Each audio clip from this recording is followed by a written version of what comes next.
The clock's ticking, and time waits for no man. Warren Mitchell stared at the court notice in his trembling hands, the words blurring through his reading glasses. 72 hours, just 3 days before Shadow would be ripped away from him and returned to the Brooks family. Outside his window, the old maple's branches swayed in the Oregon breeze as Shadow dozed on his orthopedic bed, his damaged hind legs tucked carefully beneath the special harness.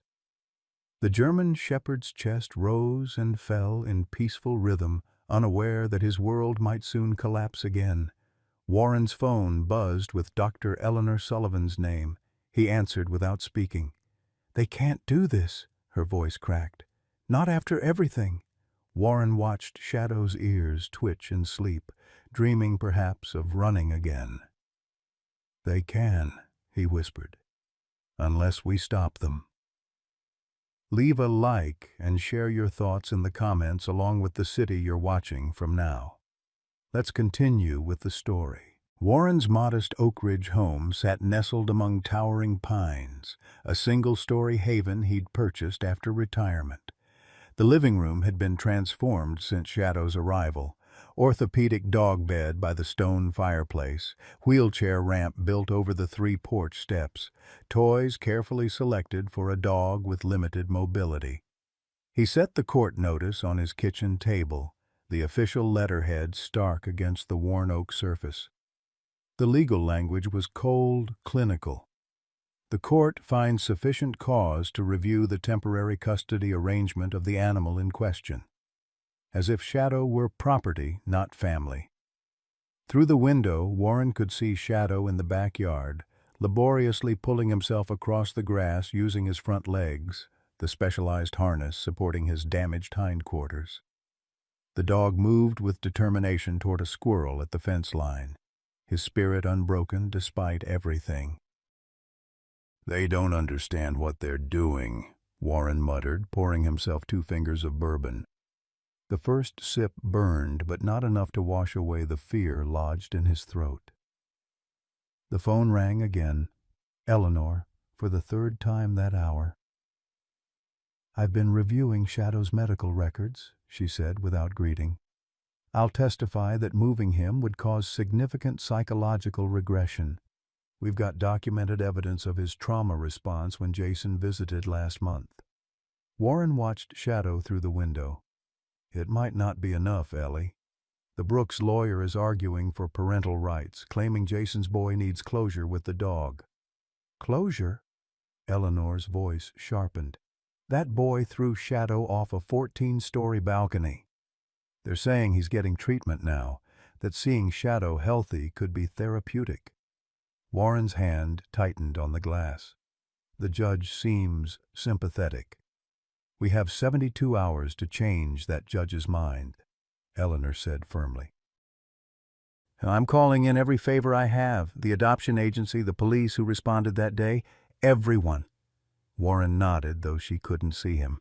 His gaze drifted to the shadow box on his mantel, the firefighter's badge inside a reminder of another life, another failure, another time he couldn't save someone who needed him. "Warren, are you still there?" Eleanor asked. "I can't lose him, Ellie," he whispered, the admission painful. "I know it's selfish with everything that boy's been through, but it's not selfish to protect someone you love from harm," she replied gently. "I'll be over in an hour with the paperwork. We're not giving up."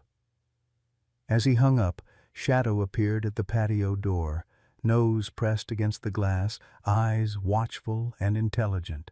Those eyes had seen terrible things, yet still held trust. Warren slid the door open, and Shadow dragged himself inside, collapsing against Warren's leg with a sigh. "Don't you worry, old boy," Warren murmured, lowering himself painfully to sit beside the dog. "They'll have to go through me first." The day Warren first met Shadow remained etched in his memory with painful clarity.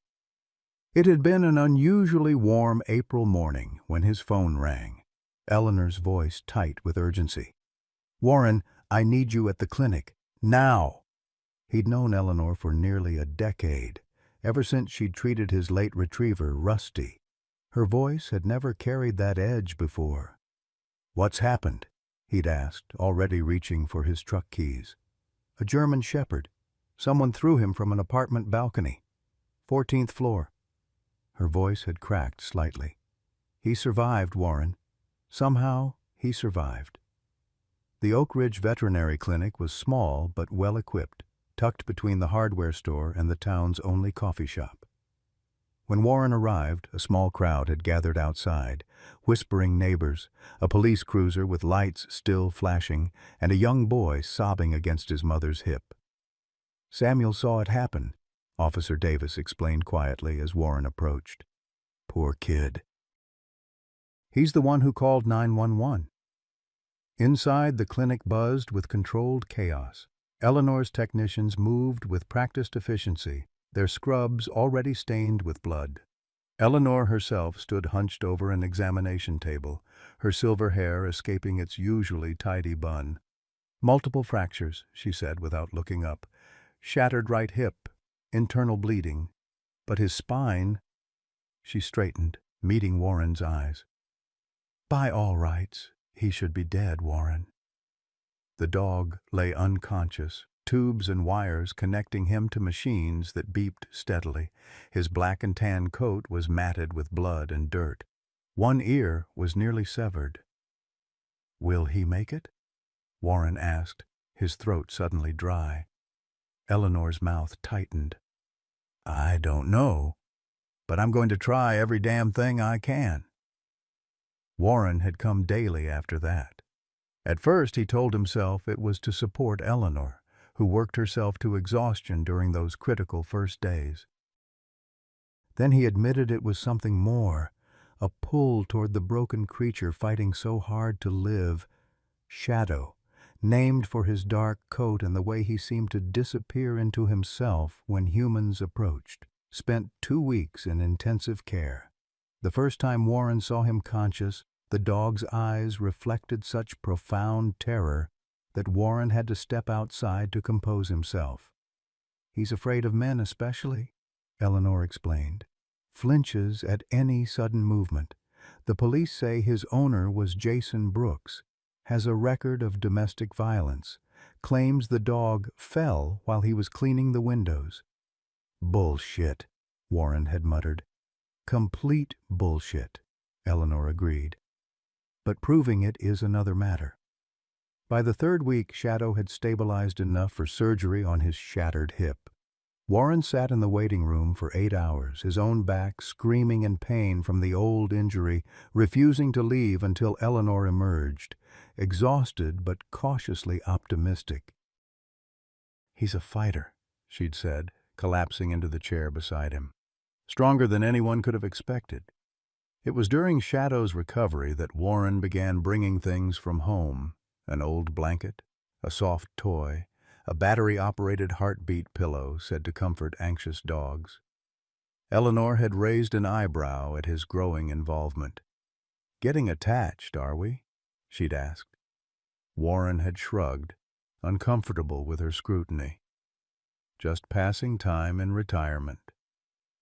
But they both knew it was more. There was something in Shadow's eyes that spoke to Warren. A wounded soul fighting its way back from betrayal. The turning point came a month after Shadow's fall. Warren had brought something different that day. An old fire department blanket, blue with white stitching, that had been his companion through 20 years of service. "It might smell strange to him," Eleanor warned, as Warren carefully placed it near Shadow's kennel. Shadow had been huddled in the back corner as usual. But as the blanket's scent reached him, something changed in his posture. Slowly, painfully, he dragged himself forward a few inches. Then a few more. Warren and Eleanor stood frozen, hardly daring to breathe. Inch by excruciating inch, Shadow pulled himself toward the blanket until his nose touched the faded fabric. He inhaled deeply, then looked up at Warren with the first gaze that wasn't filled with fear. "Well, I'll be damned," Eleanor whispered. That night Warren dreamed of falling, of wind rushing past and ground approaching, of betrayal and terror and pain. He woke sweating, his back on fire, understanding Shadow in ways he couldn't explain. The rehabilitation process was grueling. Shadow's injuries meant he would never walk normally again.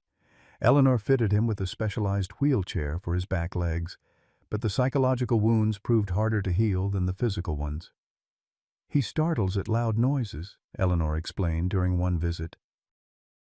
"Panics in enclosed spaces. Classic PTSD. Not unlike what you see in veterans."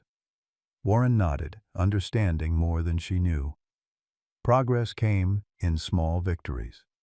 The day Shadow accepted a treat from Warren's hand. The afternoon he allowed Warren to adjust his wheelchair harness without trembling.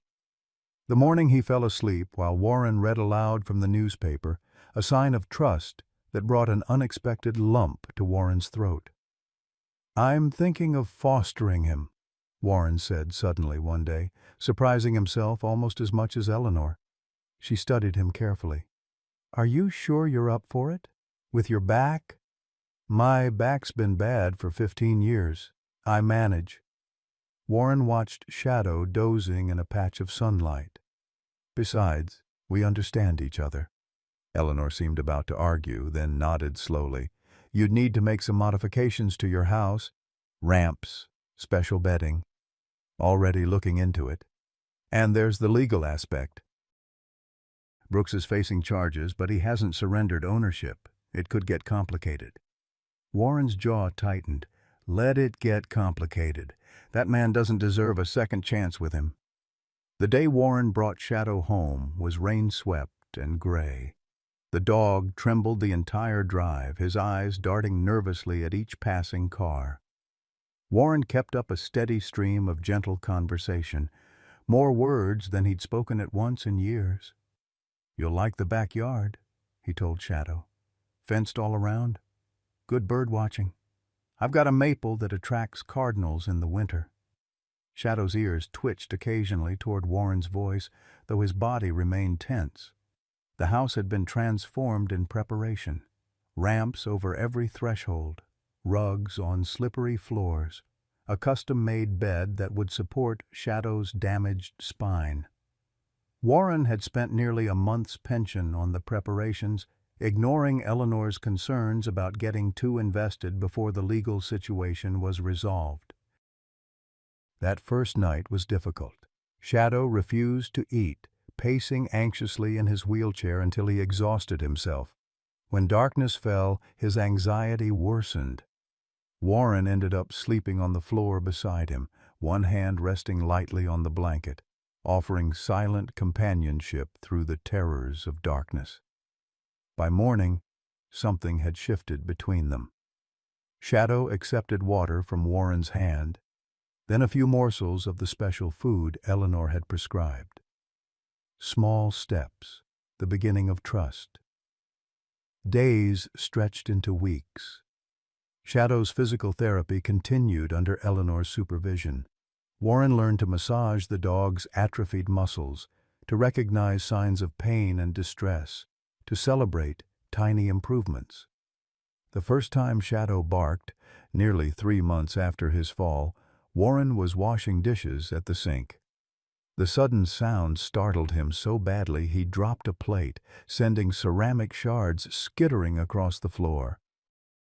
Shadow sat in his wheelchair by the back door, looking as surprised as Warren felt. Then he barked again, a rusty, uncertain sound, but unmistakably a bark. Warren laughed, a choked sound closer to a sob. "Found your voice, did you?" Shadow barked once more, as if in agreement. It was the moment Warren realized they would be all right. Both of them, somehow. Broken but mending. Neither of them could have known then that their fragile peace would soon be shattered by a court order and a ticking clock, counting down the hours until they might be separated forever. Warren sat across from Patricia Winters, the only lawyer in Oak Ridge who specialized in animal rights cases. Her office was modest but meticulously organized, framed photographs of her own rescue dogs adorning the walls. She studied the court documents through wire-rimmed glasses, her expression growing more troubled with each page. "This is unusual," she said finally, setting the papers down. "Most animal abuse cases don't see this level of legal maneuvering, especially after successful temporary placement." "What are they arguing exactly?" Warren asked, leaning forward despite the protest from his back. Patricia removed her glasses. "Brooks' attorney is making two main arguments. First, that Brooks was never convicted of animal cruelty. The case is still pending. Second, and more concerning, they're claiming therapeutic necessity." "Therapeutic necessity?" Warren repeated. "They're arguing that reuniting Shadow with the Brooks family is necessary for the son's mental health treatment." She hesitated. "There's a psychiatric evaluation attached. The son, Tyler, has been diagnosed with schizophrenia. His doctor believes that seeing the dog healthy could help with his recovery and guilt." Warren's hands clenched. "The boy who threw my dog off a 14-story balcony now needs him for therapy." "That's—" "I understand your frustration," Patricia interrupted gently. "But judges take mental health considerations very seriously, especially with young people. And technically, Shadow isn't legally yours yet." The words hit Warren like a physical blow. Despite 6 months of rehabilitation, countless veterinary bills, and the profound bond they'd developed, Shadow could still be taken away. "What do we do?" he asked, voice rough. "We fight," Patricia said simply. "I need statements from everyone involved in Shadow's rescue and rehabilitation. Medical records documenting his trauma responses, evidence of his progress in your care, character references for you, everything we can gather." Warren nodded, already mentally listing people to contact. The vet, Dr. Sullivan, the police officers who responded, the boy who found him, Samuel Tucker, and his mother. "Good. And we need to document Shadow's current condition. Photos, videos, daily logs of his care requirements." Patricia made rapid notes. "We also need to address your fitness as an adopter. Do you have any history that could be problematic? Criminal record? Health issues that might prevent proper care?" Warren hesitated, the familiar weight of the past pressing down. "Nothing criminal," he said carefully. Patricia looked up, sensing the unspoken. "Warren, I need to know everything they might use against you. This hearing is in 3 days. No surprises." "I was forced to retire from the fire department 15 years ago," he said slowly. "There was an incident with a rescue dog. I lost my temper. No charges were filed, but—" He trailed off, the memory still raw after all these years. Patricia's pen stilled. "Does Dr. Sullivan know about this?" "No." Warren stared at his hands. "Few people do." She sighed, removing her glasses again. "They'll find it, Warren, and they'll use it." "I know." He met her gaze steadily. "But I'm not that man anymore." After leaving Patricia's office, Warren drove directly to the police station. Officer Ben Davis had been first on the scene the day Shadow fell. He found the young officer at his desk, drowning in paperwork. "Mr. Mitchell," Davis said, standing to shake Warren's hand. "How's the miracle dog?" "Fighting," Warren replied. "But we have a situation." Davis listened intently as Warren explained, his expression darkening. "The Brooks boy. They want to give the dog back to the family that nearly killed him. That's messed up." "I need your help," Warren said. "Your testimony about Shadow's condition when you found him, the investigation details." Davis nodded without hesitation. "I'll be there, and I'll bring the body cam footage. The judge should see exactly what that poor animal looked like when we found him." Warren's next stop was the Tuckers' modest home on Elm Street. Samuel's mother, Diane, invited him in with concerned eyes after he explained his visit. "Sam still has nightmares," she said quietly as they sat at her kitchen table. "About the dog falling. About not being able to help fast enough." Shadow survived because of your son, Warren told her. His quick action saved his life. Diane smiled sadly. Would you like to tell Sam that yourself? It might help him. Samuel was in the backyard, methodically building a birdhouse. At 10 years old, he had the serious demeanor of a child who had seen too much. When he spotted Warren, his eyes widened. "Is the dog okay?" were his first words. Warren knelt to meet the boy's eyes, ignoring the flare of pain in his spine. "Shadow is doing very well, thanks to you. He can get around in a special wheelchair now. Even barks at squirrels." Relief flooded the boy's face. "He was so quiet when I found him. I thought he was dead, but then I saw him breathing. Just a little." "You were very brave," Warren said. "And now I need your help again." As Warren explained the situation in simple terms, Samuel's expression grew increasingly distressed. "But they hurt him," he said finally. "Why would they get him back?" "That's what we're trying to prevent," Warren assured him. "Would you be willing to tell the judge what you saw that day?" Samuel looked to his mother, who had followed them outside. She nodded encouragingly. "I'll tell them," Samuel said, his small shoulders straightening with resolve. "I remember everything." By late afternoon, Warren's answering machine was full. Word had spread through Oak Ridge's tight-knit community, opinions dividing sharply. Several messages expressed support, offers of testimony, legal fund contributions, even prayers. Others were less encouraging. "You don't know what that Brooks boy has been through," said Margaret Wheeler, who taught piano to half the town's children. "His mother left when he was 8. Jason's done his best as a single father." "Mental illness isn't something to be dismissed," argued Pastor Collins in his message. "The power of reconciliation and healing shouldn't be underestimated." The most surprising call came from Mayor Wilson himself. "Mitchell, this is becoming a town issue. We're holding an emergency community forum tonight at the town hall, 7 o'clock. You should be there." Warren arrived at the town hall 20 minutes early to find the parking lot already full. Inside, the meeting room buzzed with conversation that hushed momentarily when he entered. Eleanor waited by the door, her face lined with worry. "It's a circus," she muttered as he approached. "Half the town's here." "Which half?" Warren asked. "Both halves, those supporting you and those who think Shadow should go back to the Brooks family."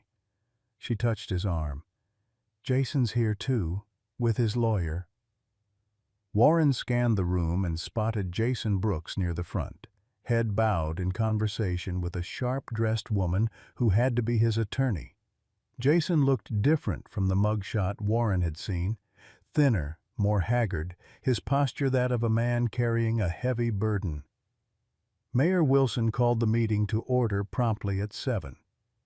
"Folks, we've got a situation that's dividing our community. I thought it best we air our concerns directly, neighbor to neighbor, rather than through gossip and hearsay." For the next hour, townspeople took turns at the microphone. Eleanor presented Shadow's medical history in clear, clinical terms, the extensive injuries, the surgeries, the ongoing physical therapy, and most pointedly, his psychological trauma. "Shadow exhibits classic signs of abuse," she concluded. "He cowers from loud voices, flinches at sudden movements, took months to trust Warren. Returning him to the environment where he was injured would be, in my professional opinion, severely traumatic." Patricia Winters outlined the legal aspects, careful to present both sides fairly while emphasizing the pending animal cruelty charges against Jason Brooks. Officer Davis described finding Shadow, barely alive, whimpering in pain, amid the bushes below the apartment building. "In my 8 years on the force," he said gravely, "I've never seen an animal survive such a fall." Then Jason Brooks approached the microphone. The room fell silent. He cleared his throat, hands visibly shaking. "I know what you all think of me," he began, voice rough. "That I'm some monster who threw his dog off a balcony. But it wasn't me. It was my son, Tyler. A murmur rippled through the crowd. Tyler has schizophrenia. He was off his medication that day. He thought, Jason's voice broke. He thought Shadow was possessed by demons. The silence that followed was profound. Jason wiped his eyes with the back of his hand. Tyler's been hospitalized since then, getting proper treatment. His doctors believe that seeing Shadow, healthy, alive, could be crucial to his recovery, to show him that his delusion didn't result in death, that there's hope for healing the damage done. Warren felt the room's sympathy shifting palpably. He couldn't blame them. The story was heartbreaking. Jason's attorney stepped forward, adding clinical weight to his emotional testimony. This isn't about ownership, she argued. This is about a mentally ill young man's chance at recovery. We're not asking for permanent return, just therapeutic visitation with the possibility of gradual reintegration. As the meeting continued, Warren felt increasingly cornered. The legal arguments, the mental health considerations, the community's divided sympathy, it was all slipping away from him.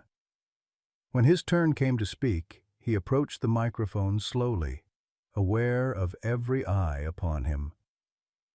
I understand Tyler Brooks is suffering, he began. I can't imagine what he and his father are going through. Mental illness is a terrible burden. He paused, gathering his thoughts. But I also understand suffering from the other side. For 6 months, I've watched Shadow fight to recover. Not just his body, but his spirit. The trust that was shattered when he was thrown from that balcony. Warren looked directly at Jason. I'm sorry about your son, truly. But Shadow isn't medicine.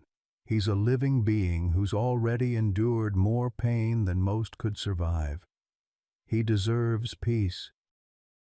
Security, and I intend to give him that for whatever time he has left. As he returned to his seat, Warren noticed a figure in the back row he hadn't seen before, an elderly man observing the proceedings with intense focus. Something about him seemed vaguely familiar, but Warren couldn't place him. The meeting ended without resolution, the community as divided as when it began. The final decision would rest with Judge Martha Collins in 3 days' time. As people filed out, Warren found himself face to face with Jason Brooks. I don't want to fight you, Jason said quietly. I just want to help my son.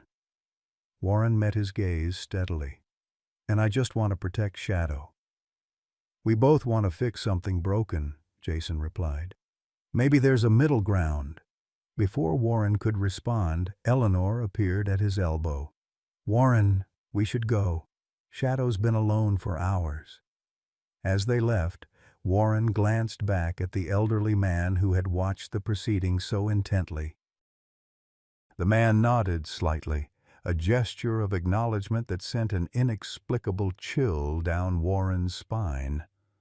The clock was ticking. 72 hours had become 64, and Warren was no closer to ensuring Shadow would remain safe.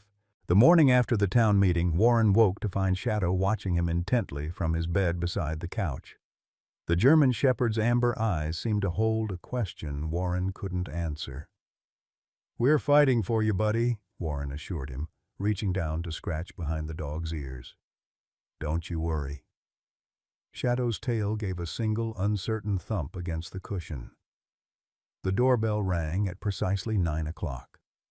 Warren wasn't surprised to find Patricia Winters on his porch, leather briefcase in hand, expression grim. We need to talk, she said without preamble. The Brooks attorney submitted new evidence last night.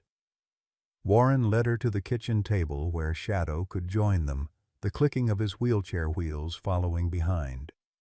Patricia removed a manila folder from her briefcase and spread several documents across the wooden surface. These are Tyler Brooks' medical records, she explained. 19 years old, diagnosed with paranoid schizophrenia at 16, multiple hospitalizations, history of religious delusions. She tapped a finger on one particular report. This is the psychiatric evaluation from the day Shadow was injured.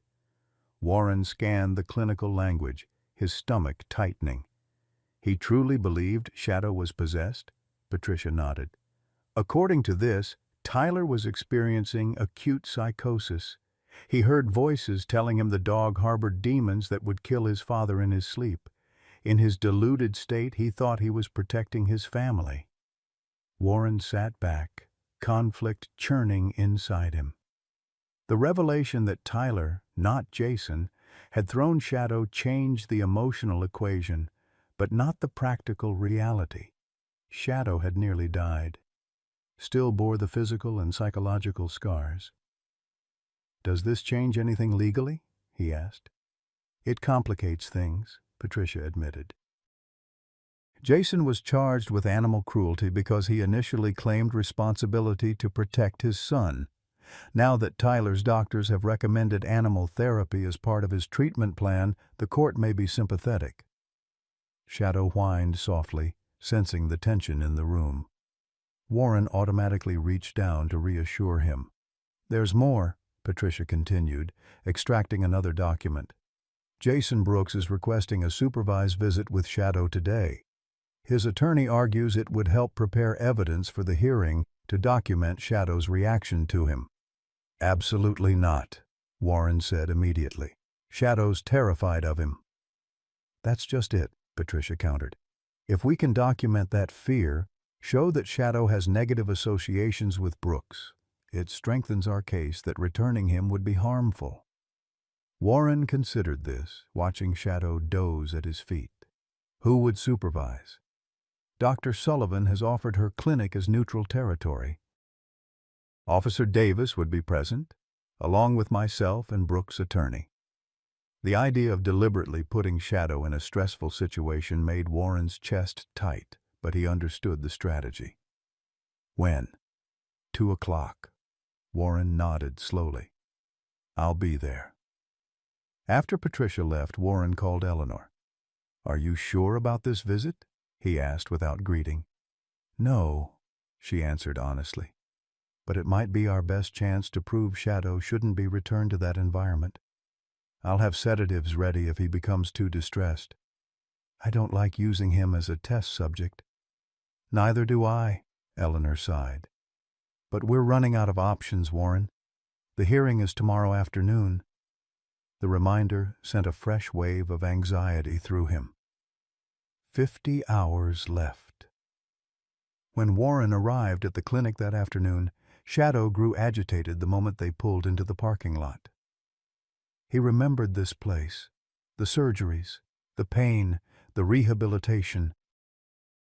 "It's all right, boy," Warren soothed, helping him from the truck into his wheelchair. "Just a quick visit today." Inside, Eleanor had prepared the largest examination room. Officer Davis stood by the wall, his presence both official and supportive. Patricia conferred quietly with a sharp-featured woman Warren assumed was Brooks' attorney. And in the corner, Jason Brooks himself sat rigidly on a plastic chair. "Mr. Mitchell," Brooks's attorney approached, extending her hand. "Vanessa Cortez. Thank you for agreeing to this meeting." Warren shook her hand briefly, his attention on Jason. The man looked even more haggard up close, dark circles under his eyes, clothes hanging loosely on his frame. When he caught Warren's gaze, he nodded once in acknowledgement. "How does this work?" Warren asked, one hand still resting protectively on Shadow's harness. Eleanor stepped forward. "We'll document Shadow's vital signs and behavior first, establishing a baseline. Then Jason will attempt to approach him, keeping movement slow and non-threatening. We'll monitor Shadow's stress responses." Warren nodded, helping Shadow into a comfortable position on the padded examination table.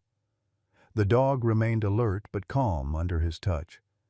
Eleanor took initial readings, heart rate, respiration, pupil dilation, and made notes on her clipboard.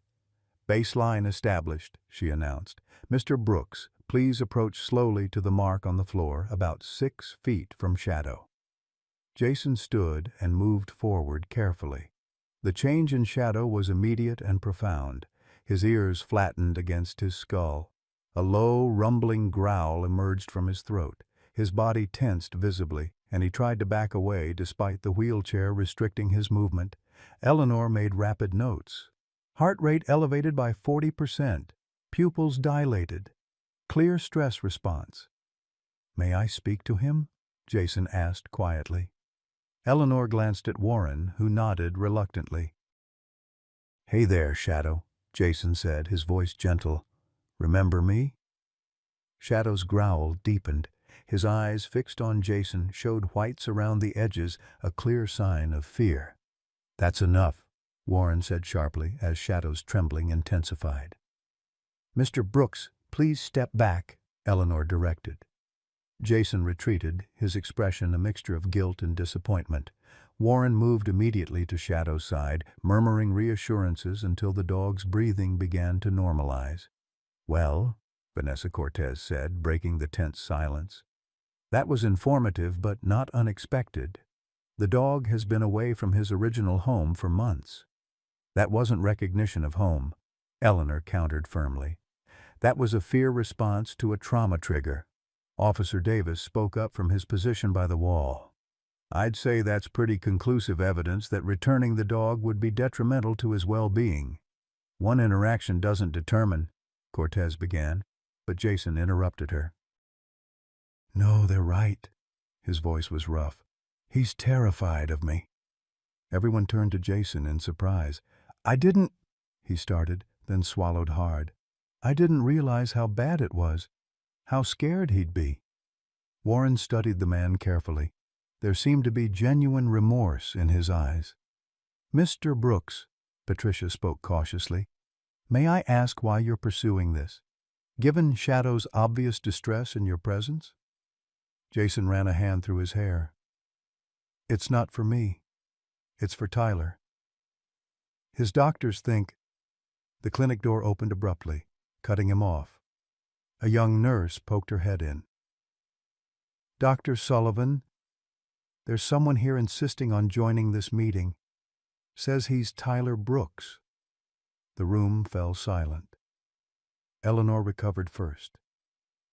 "Tyler is here? Now?" "In the waiting room with his social worker," the nurse confirmed. "Should I—" "No!" Jason said sharply, rising to his feet. "He's not supposed to be here.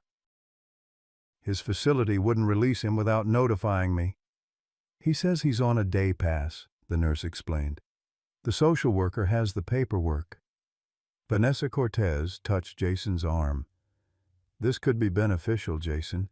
If Tyler sees Shadow's condition—" "He's not stable enough," Jason protested. "This isn't how we planned it." While they argued, Warren watched Shadow. The dog had calmed somewhat with Jason at a distance, but remained vigilant, muscles tense beneath Warren's hand. "What do you think?" Warren murmured to Eleanor. "Could seeing the boy help our case?" Eleanor frowned. "It might. Or it could traumatize Shadow further." She hesitated. "But if Tyler truly believes he was saving his family from a demon-possessed dog, seeing Shadow as just a normal, injured animal might be powerful." After a brief conference, they agreed to allow Tyler in under strict conditions. Jason would make initial contact with his son in the waiting room. If Tyler seemed stable enough, he could observe Shadow briefly from the doorway, but not approach. The minutes ticked by tensely. Warren remained beside Shadow, who had begun to tremble again, sensing the heightened emotions in the room. Finally, the door opened, and Jason returned, accompanied by a tall, painfully thin young man and a middle-aged woman in professional attire.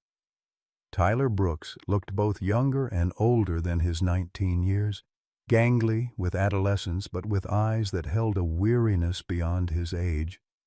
He scanned the room rapidly, gaze skipping from person to person before landing on Shadow. "That's him," Tyler whispered. "The dog."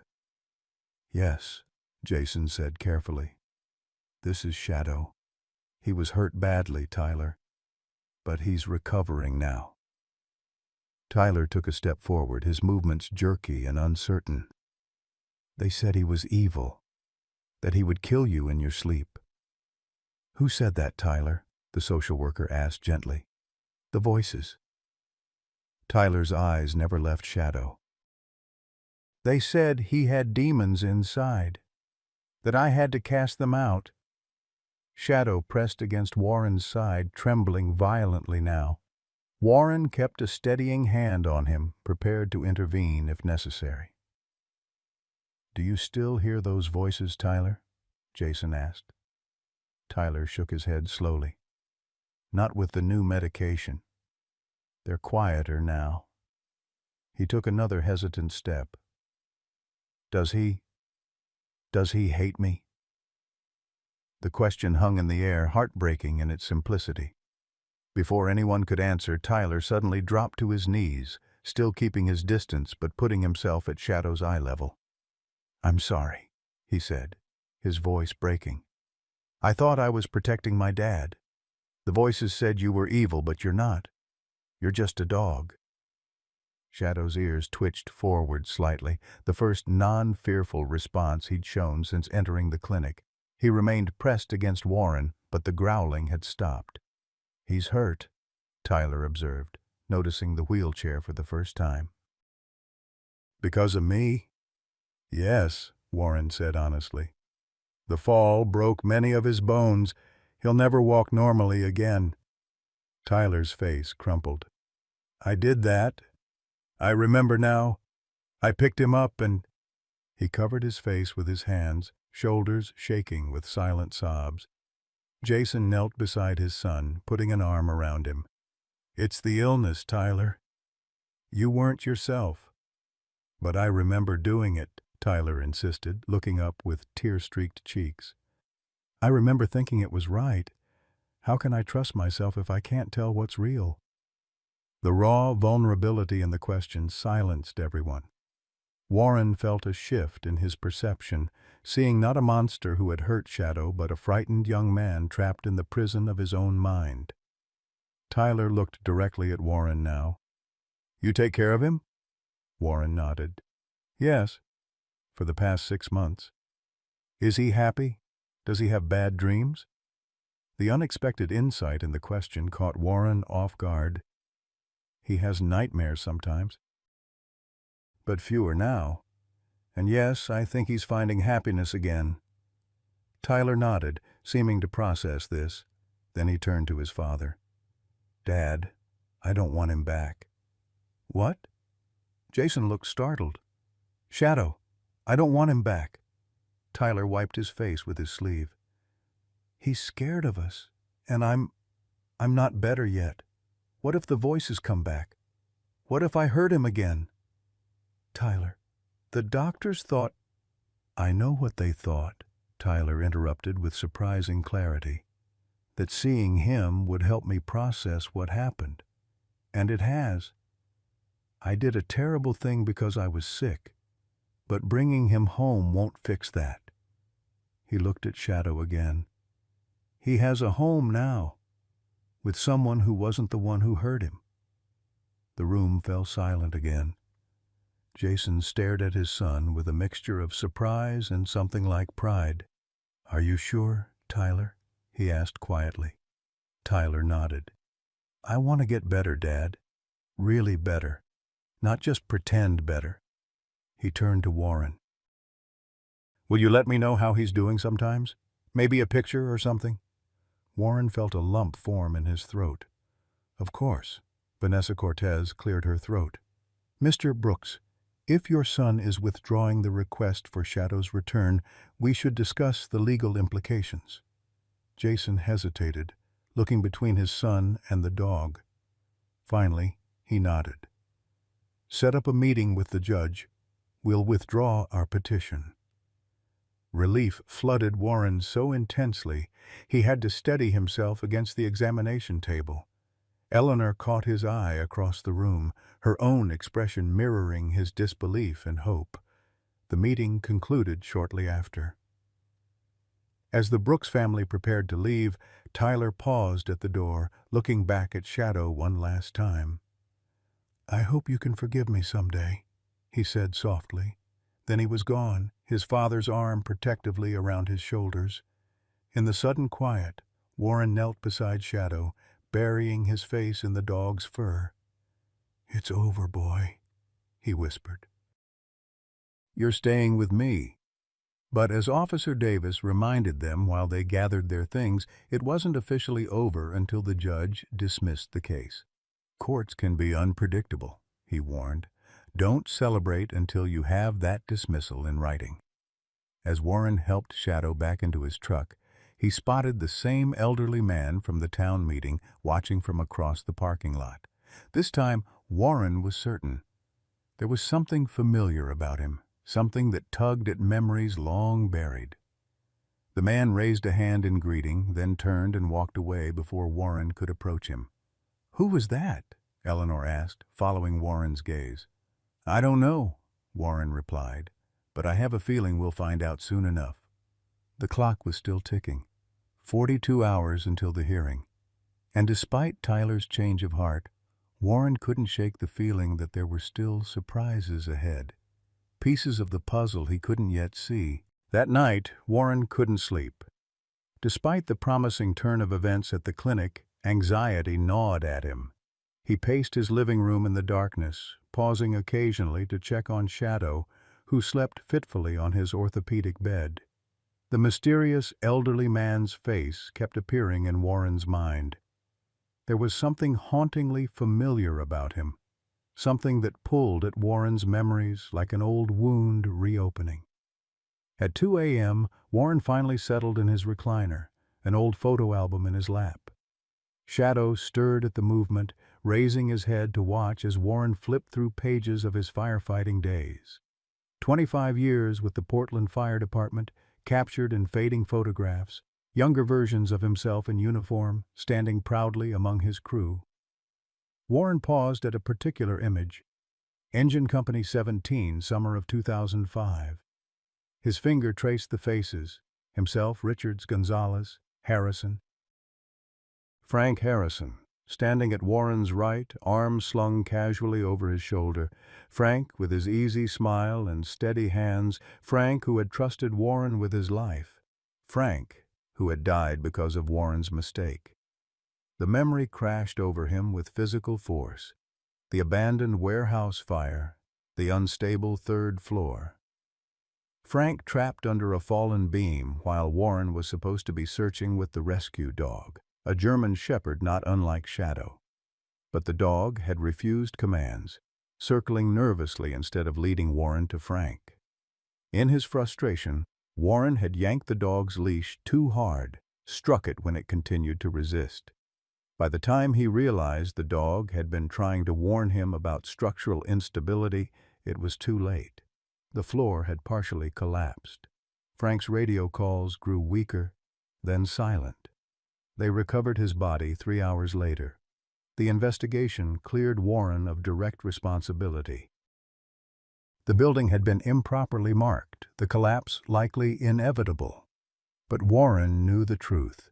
His momentary loss of control, his rage at the dog, had cost precious minutes, minutes that might have saved Frank's life. He resigned from the department a month later, unable to face his crew or himself. Warren closed the album, suddenly certain. The elderly man at the town meeting and clinic had to be Robert Harrison, Frank's father. But why would he be in Oak Ridge now, after all these years? And why was he watching Warren? A soft whine pulled Warren from his thoughts. Shadow had left his bed and now stood beside the recliner, concern evident in his amber eyes. Warren reached down to stroke the dog's head. "Just old ghosts, buddy," he murmured. "Nothing for you to worry about." Shadow rested his chin on Warren's knee, offering silent comfort. It was moments like these that made Warren marvel at the capacity for forgiveness in dogs, even one who had endured such profound betrayal. Dawn was breaking when Warren's phone rang. Eleanor's voice sounded tight with urgency. "Warren, turn on your TV. Channel 7. He fumbled for the remote. Shadow watching curiously as the screen flickered to life. A reporter stood outside the Oak Ridge courthouse, the morning light casting long shadows. "Surprising development in the case that has divided this small community," she was saying. "Sources close to the Brooks family indicate they may be withdrawing their petition for custody of the German Shepherd known locally as the Miracle Dog." This follows yesterday's emotional meeting between the dog and Tyler Brooks, the young man whose mental health crisis allegedly led to the animal's injuries. Warren muted the television. "How did they get this story?" "Small town," Eleanor replied grimly. "Nothing stays private." "But that's not why I called." "Check your email. Patricia sent something important." Warren opened his laptop, finding the message from his lawyer. The subject line read simply, "Urgent. New information." The email contained a scanned document, a letter from the Oregon State Veterinary Board addressed to Dr. Eleanor Sullivan, dated 3 months earlier. It described a complaint filed against her by Jason Brooks, alleging professional misconduct and conflict of interest in Shadow's case. "Brooks filed a complaint against you?" Warren asked, incredulous. "Yes, but it was dismissed," Eleanor explained. "The point is, Patricia found it during background research. It shows Brooks was already planning legal action months ago, not just reacting to his son's therapy needs." "So the mental health angle might be a strategy," Eleanor finished. "Or at least only part of the picture. Patricia thinks this helps our case, shows Brooks had adversarial intentions from early on." Warren considered this. "What about yesterday? Tyler seemed genuine." "I believe he was," Eleanor agreed, "but Jason's motivations might be more complex. Patricia wants us at her office by 9 to prepare for tomorrow's hearing." After hanging up, Warren helped Shadow into his wheelchair for their morning routine. As they moved through their exercises, stretching Shadow's healing muscles, massaging the atrophied tissue, Warren's mind raced with strategies and contingencies. They were almost finished when a knock came at the door. Shadow immediately went alert, a low warning rumble in his throat. "Easy, boy," Warren soothed, approaching the door cautiously. Through the peephole, he saw the elderly man from the town meeting. Up close, the resemblance to Frank was unmistakable. The same steady gaze, the same square jaw, now softened with age. Warren's heart pounded as he opened the door. "Mr. Harrison?" The man nodded. "Hello, Warren. It's been a long time." 15 years, Warren agreed, his mouth dry. "Would you like to come in?" Robert Harrison stepped inside, his eyes immediately finding Shadow. The dog observed the newcomer warily, but without the fear he'd shown toward Jason Brooks. "So, this is the dog everyone's talking about," Harrison said quietly. Warren nodded. "Shadow. He's been with me 6 months now." Harrison moved slowly to a chair, lowering himself with the careful movements of age. Up close, Warren guessed he must be in his 80s now. His hands bore the calluses of a man who'd worked hard all his life, a contractor, Warren remembered. "I saw you at the town meeting," Warren said. "And at the clinic yesterday." Harrison nodded. "I've been following your story. Quite the coincidence finding you here in Oak Ridge." "Not entirely," Warren admitted. "After Portland, I needed somewhere quiet. Remembered you mentioned this place once, your hometown?" Something like surprise flickered across Harrison's weathered face. "You moved here because of something I said? After all this time?" Warren shrugged uncomfortably. "Seemed as good a place as any." They fell silent. Shadow had moved closer to Warren, positioning himself protectively between the two men. "Why are you here, Mr. Harrison?" Warren finally asked. "After 15 years, why now?" The older man studied his hands. "I heard about your situation with the dog. The legal battle. It stirred up memories of Frank." Warren said quietly. Yes. Harrison looked up, his gaze direct. And of you. Warren braced himself for the recrimination he'd expected for 15 years. The accusation, the blame, the anger from a father who had lost his son. But Harrison's next words caught him completely off guard. I never blamed you, you know. Warren stared at him. What? For Frank's death. I never blamed you. Harrison's eyes held steady. The inquiry cleared you. Frank knew the risks of the job. But Warren faltered. The rescue dog.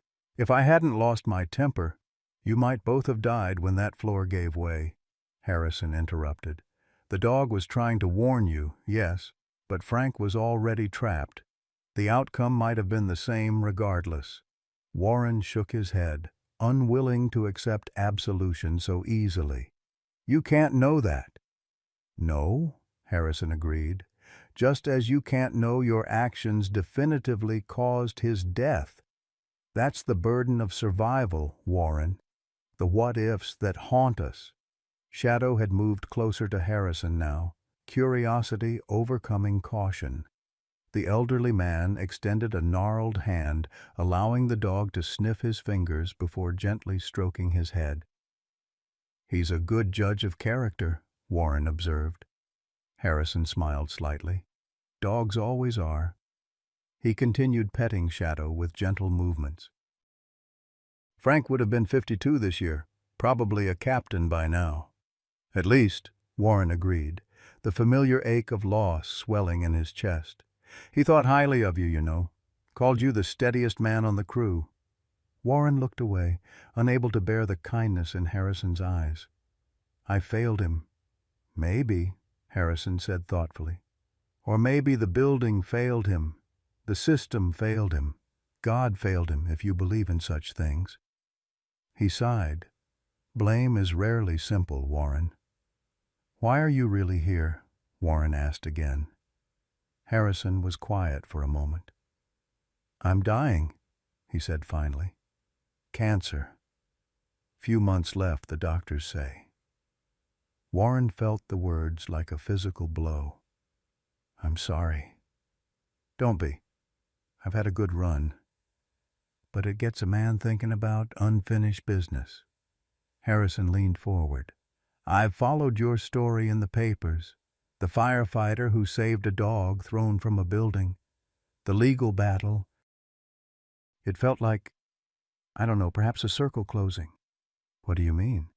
15 years ago you couldn't save my son, and your anger at a dog may have played a role in that. Now you're fighting to save another dog, one who fell from a high place. Harrison's eyes were kind but penetrating. Don't you see the symmetry there? The chance for redemption? Warren had never considered it that way, but the parallel struck him with startling clarity. Was that why he'd felt such an immediate connection to Shadow?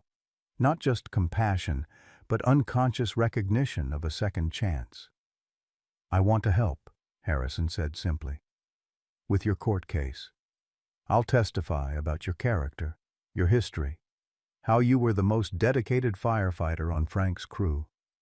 Warren shook his head. After how I left? The incident with the rescue dog? One moment of failure doesn't erase a lifetime of service, Harrison countered. Besides, look at you now. He gestured to Shadow. You've devoted months to rehabilitating this animal. That speaks volumes about who you really are. Before Warren could respond, his phone rang. Patricia Winter's name flashed on the screen. Warren, she said without preamble when he answered. Judge Collins has moved up the hearing. 3 o'clock today. His grip tightened on the phone. Today? Why? Apparently she had a cancellation and wants to resolve this quickly given the public interest. I've already notified Eleanor and Officer Davis. What about Brooks's withdrawal? Tyler said they were dropping the case. Nothing's been filed officially, Patricia replied. Unless they submit paperwork before the hearing, we proceed as planned. After hanging up, Warren relayed the news to Harrison. The hearing's been moved to today, 3 o'clock. Harrison nodded. Then we'd better prepare. What does your lawyer need from me? As morning stretched into afternoon, Warren's house became a hub of activity. Patricia arrived with folders of documents. Eleanor brought Shadow's complete medical records. Officer Davis stopped by with his body cam footage from the day Shadow was found. Through it all, Shadow watched with wary curiosity, staying close to Warren as strangers moved through his territory. Robert Harrison remained as well, quietly providing details about Warren's firefighting career that might support his character testimony. At 2:30, they caravanned to the courthouse. Warren drove with Shadow in the passenger seat, the dog's wheelchair folded in the back. As they pulled into the parking lot, Warren was dismayed to see several news vans. "Local media," Patricia explained as they met outside. "And is that—" "Yes, Portland Channel 8 as well. This story has legs." The small courthouse was packed. Warren recognized many faces from the town meeting, supporters and skeptics alike. Jason and Tyler Brooks sat on the opposite side of the aisle, accompanied by their attorney. Tyler looked pale but composed, nodding slightly when he caught Warren's eye. Judge Martha Collins entered promptly at 3, a small, severe woman with silver-rimmed glasses and an air of brisk efficiency. She surveyed the crowded courtroom with obvious displeasure. "This is a civil hearing, not a circus," she announced. "I'll have order or I'll clear the room." The proceedings began with formalities. Case numbers, parties present, matters at hand. Judge Collins reviewed the documents before her with meticulous attention, occasionally peering over her glasses at Warren or the Brooks family.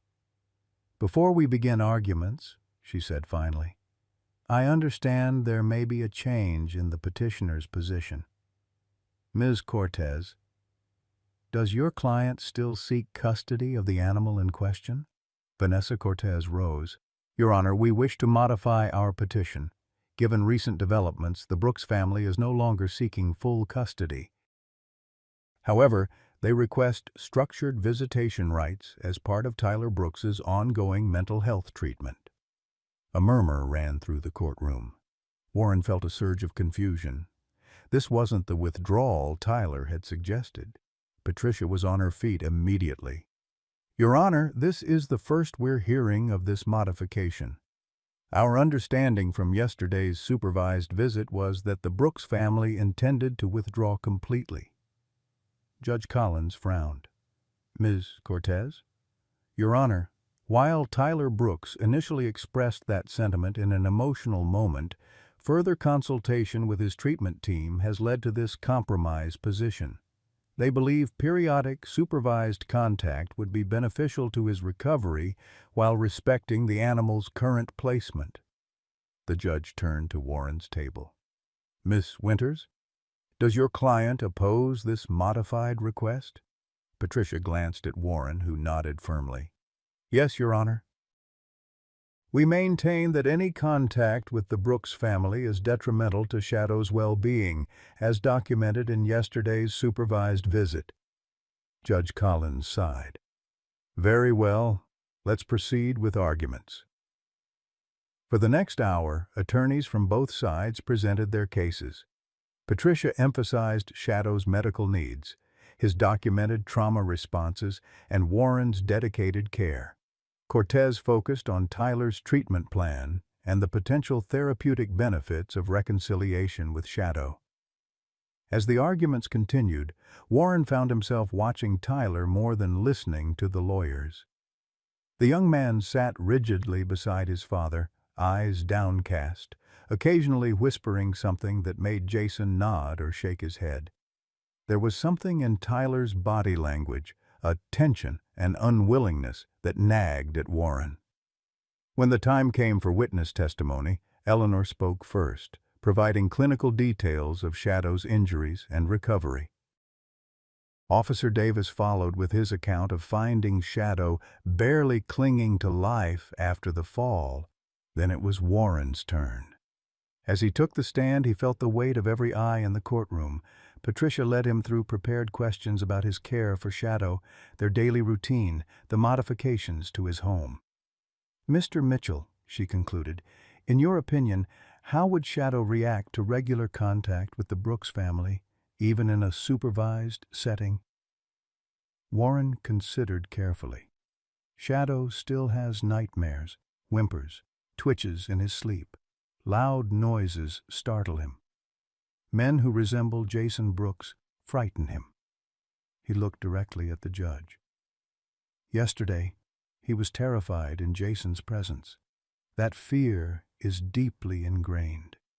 Forcing him to relive it, even for therapeutic purposes, would be cruel. Vanessa Cortez rose for cross-examination, her expression professionally neutral. "Mr. Mitchell, you have experience with working dogs, correct?" Warren tensed. "Yes." "During my time as a firefighter. And isn't it true that you were involved in an incident with a rescue dog that resulted in disciplinary action?" The question hung in the air like a thunderclap. Warren heard Patricia's objection distantly, as if through water. This was the moment he'd dreaded. His past laid bare, his failure exposed. Judge Collins overruled the objection. "The witness will answer." Warren cleared his throat. "Yes. 15 years ago, during a warehouse fire, I lost my temper with a rescue dog that wasn't following commands. I was reprimanded and later resigned from the department."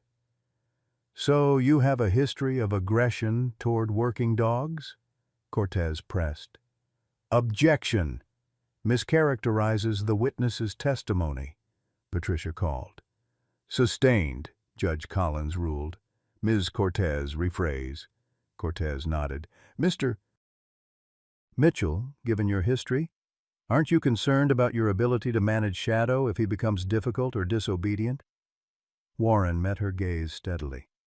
"What happened 15 years ago was the worst mistake of my life, a momentary loss of control that I've regretted every day since." He paused. "Shadow has taught me more about patience than any human ever could. When he's afraid, when he's in pain, when he can't do what I'm asking, that's when he needs understanding most. I won't fail him the way I failed before." The courtroom was silent when he finished. Warren caught Robert Harrison's eye from the gallery. The older man nodded slightly, approval evident in his gaze. As Warren returned to his seat, Jason Brooks was called to testify. He spoke quietly about Tyler's diagnosis, the challenges of single parenthood, his remorse over Shadow's injuries. "I should have recognized the warning signs," he admitted. Tyler had stopped taking his medication. "Was talking about demons again. But I was working double shifts trying to keep up with the medical bills." He looked down. "I never thought he would hurt Shadow. They were always close before the illness took hold." When Tyler took the stand, the courtroom seemed to hold its collective breath. The young man appeared fragile under the scrutiny, his hands trembling slightly as he clutched a folded piece of paper. "Tyler," Vanessa Cortez began gently, "can you tell the court about your relationship with Shadow before the incident?" Tyler nodded, unfolding the paper. A photograph, Warren realized. "He was my birthday present when I turned 13, before the voices started." A small smile touched his lips. "He used to sleep on my bed, followed me everywhere." "And the day of the incident? What do you remember?" Tyler's smile vanished. "The voices were very loud that day. They said Shadow had been possessed, that demons were using him to get to my dad." He stared at his hands. "I thought I was saving us. I thought—" His voice broke. "I thought he would fly away. The demons would fly him to safety. I didn't understand he would fall." The raw anguish in the boy's voice was palpable. Warren felt a surge of compassion despite himself. "Tyler, Cortez continued. Your doctors believe reconnecting with Shadow might help your recovery. Can you explain why? Tyler looked uncertain. They say it would help me separate delusions from reality. See that I caused real harm to someone I loved because of thoughts that weren't true. He glanced at his father. Dad thinks it would help too. And what do you think? Judge Collins interjected, leaning forward. Tyler seemed startled by the direct question. He looked down at the photograph again, then across the courtroom at Shadow, who sat beside Warren's chair. I think, he began hesitantly, I think Shadow deserves to feel safe. His voice grew stronger. And I don't think he feels safe around me. Jason Brooks straightened in his seat, surprise evident on his face. Cortez stepped closer to Tyler. But the therapeutic visitation would be controlled? Supervised? For whose benefit? Tyler interrupted, a sudden clarity in his expression. For Shadow's or for mine? He turned to the judge. Yesterday, I told my dad I didn't want Shadow back. I meant it. This visitation idea, it's not what I asked for. Judge Collins studied him carefully. Young man, are you saying you oppose your father's modified petition? Tyler nodded. Yes, ma'am. Shadow has a good home now, with someone who helps him heal. He looked at Warren. I'm sorry for what I did. I'll always be sorry. But making Shadow see me again and again, that would be hurting him more. And I don't want to hurt him anymore. The courtroom erupted in murmurs. Judge Collins banged her gavel, calling for order. Jason Brooks leaned forward, whispering urgently to his attorney. Tyler remained on the stand, shoulders straight despite the tears on his cheeks. Warren felt a profound respect for the young man's courage. To publicly contradict his father, to prioritize Shadow's well-being over his own potential therapy. It was an act of maturity that belied his 19 years. After a whispered conference with her client, Vanessa Cortez addressed the court. Your Honor, in light of Tyler Brooks's testimony, we withdraw our petition entirely, both for custody and visitation rights. Judge Collins nodded, making a note in her file. Very well. Given the withdrawal of the petition and the evidence presented, I see no reason to prolong these proceedings. She looked up, her gaze moving between Warren and the Brooks family. Mr. Mitchell will retain custody of the animal known as Shadow, with finalized adoption to proceed through standard channels. The bang of her gavel made it official. Around Warren, his supporters broke into smiles and quiet congratulations. Across the aisle, Jason placed an arm around Tyler's shoulders, speaking into his ear. The young man nodded, wiping his eyes with his sleeve. As the courtroom began to empty, Tyler approached Warren, his father following protectively behind. Thank you, Tyler said simply, for taking care of him when I couldn't. Warren nodded, finding himself unexpectedly moved. He's a special dog. You raised him well before I got sick, Tyler finished. Maybe someday, when I'm better, really better. He glanced down at Shadow, who watched him with cautious curiosity. Maybe I could visit, just to see how he's doing. Warren looked at Shadow, then back at Tyler. Let's give it time.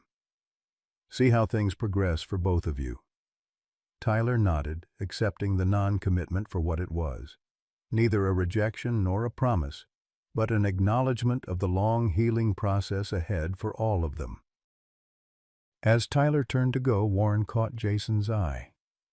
Your son is very brave, he said quietly. Jason studied him for a moment, then nodded. Yes, braver than I've been. He hesitated. Take good care of Shadow. I will, Warren promised. Outside the courthouse, reporters clamored for statements. Warren declined, focusing instead on getting Shadow safely to the truck. The dog seemed to sense the proceedings' outcome, his posture more relaxed than it had been in days. As Warren helped Shadow into the passenger seat, he spotted Robert Harrison standing quietly at the edge of the parking lot. The elderly man raised a hand in farewell, then turned and walked slowly away, his silhouette outlined against the afternoon sun. Warren watched him go, understanding the gesture for what it was. Not a goodbye, but a release. The circle Harrison had spoken of was complete. The past, if not healed, was at least acknowledged. The future, with all its uncertainties, lay ahead.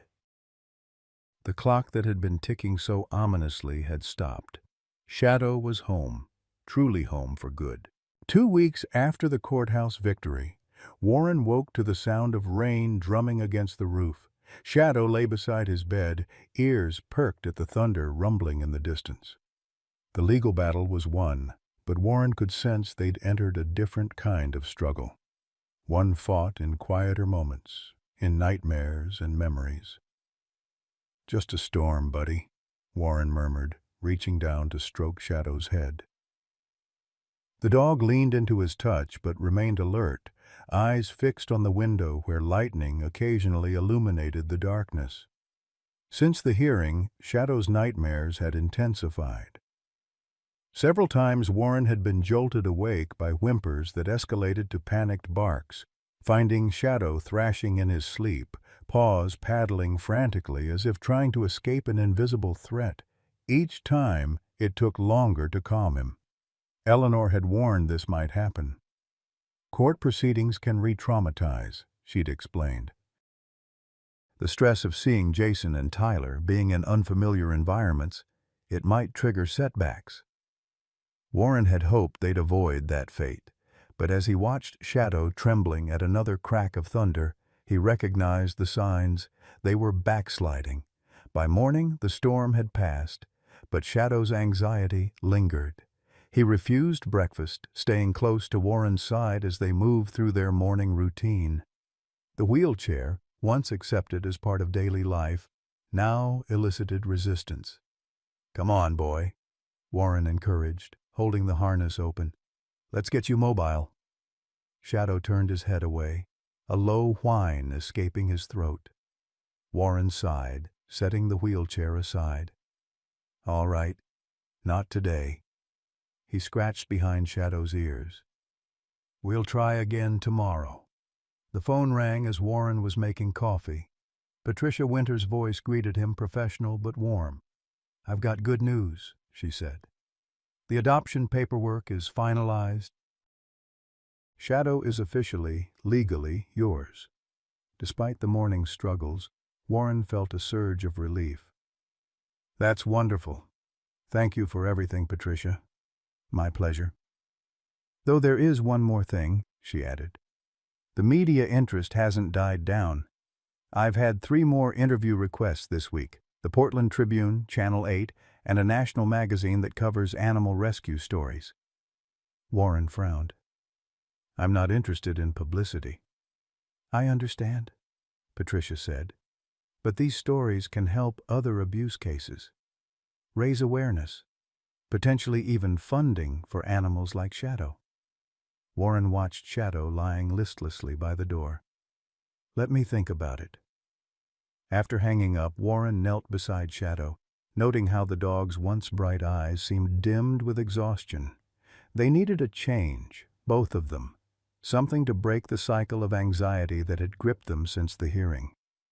"How about a trip?" Warren suggested, as if Shadow might offer an opinion. "Somewhere quiet. Just you and me." Shadow's tail gave a single, half-hearted thump. Warren made the decision quickly. His sister Catherine had a cabin near Mount Hood, isolated, peaceful, with a large fenced yard. She'd offered it to him many times since his retirement. Now seemed the perfect opportunity. Catherine answered on the first ring, delighted by his request. "The cabin's empty until next month. Stay as long as you like. Keys are in the usual spot." By afternoon, Warren had packed the truck with everything they'd need: Shadow's medication, special food, orthopedic bed, and the wheelchair, despite the morning's resistance. As they drove away from Oak Ridge, Warren caught Shadow watching the passing landscape with renewed interest, nose pressed to the half-open window. The cabin sat nestled among towering pines, a small rustic structure with a wraparound porch and views of distant mountains. Warren helped Shadow from the truck, noting how the dog sniffed the new surroundings with cautious curiosity. "Different air up here," Warren commented as he unlocked the door. "Cleaner." Inside, the cabin was simple but comfortable. One bedroom, an open living area with a stone fireplace, and a kitchen with windows overlooking the forest. Warren set up Shadow's bed near the hearth, then unpacked their supplies while Shadow explored the unfamiliar space, dragging himself slowly across the wooden floors. That evening, as darkness settled over the forest, Warren built a fire. The familiar crackle and warmth seemed to soothe Shadow, who finally relaxed enough to accept dinner from Warren's hand. They sat together in companionable silence, the dancing flames casting long shadows across the walls. Warren dozed off in the armchair, only to jerk awake hours later to Shadow's distressed whimpers. The fire had burned down to embers, leaving the cabin in near darkness. Shadow thrashed in his bed, caught in another nightmare. "Shadow!" Warren called softly, moving to the dog's side. "Shadow, wake up. You're safe." But Shadow didn't wake. His whimpers escalated to panicked yelps, his body rigid with fear. When Warren touched his shoulder, Shadow's eyes flew open, unseeing and terrified. Before Warren could react, Shadow's jaws snapped shut on his hand. Pain shot up Warren's arm. "Shadow!" he gasped, pulling back instinctively. The sound of his name seemed to break through Shadow's panic. The dog froze, recognition dawning in his eyes, followed immediately by confusion, and what Warren could only interpret as shame. Shadow released Warren's hand and backed away, dragging himself into the corner of the room. Warren examined the bite, not deep, barely breaking the skin, but shocking in its suddenness. More troubling was Shadow's reaction, the way he cowered now, expecting punishment. "It's all right," Warren said gently, staying where he was. "You were scared. I know you didn't mean it." Shadow remained pressed against the wall, trembling. Warren recognized the fear response, the same one Shadow had shown in his early days at the clinic. They had come full circle, returning to that initial terror. Warren moved slowly to the kitchen, rinsing his hand and applying antiseptic from the first aid kit. When he returned to the living room, Shadow hadn't moved, his eyes tracking Warren's every movement. "I'm not angry," Warren assured him, sitting on the floor a few feet away. "I'm not going to hurt you." They remained that way for nearly an hour. Warren speaking in soft, reassuring tones while Shadow gradually relaxed enough to lower his head onto his paws, though his eyes never left Warren's face. Eventually, exhaustion claimed them both. Warren dozed on the floor rather than risk frightening Shadow by moving him back to his bed. When morning light filtered through the windows, he woke with a stiff back and a heavy heart, finding Shadow still in the corner, watching him warily. "Rough night," Warren acknowledged, stretching painfully. "But today's a new day." Shadow didn't respond to his cheerful tone, remaining distant as Warren prepared breakfast. The setback was worse than Warren had feared. Eleanor had warned about PTSD and abused animals, how trauma could resurface unexpectedly. But seeing Shadow retreat into his shell again was devastating. After several failed attempts to coax Shadow from the corner, Warren took his coffee to the porch, needing space to think. The morning air was crisp with the scent of pine, the forest around them peaceful in a way Oak Ridge never was. Warren sat heavily in an Adirondack chair, wincing as his back protested.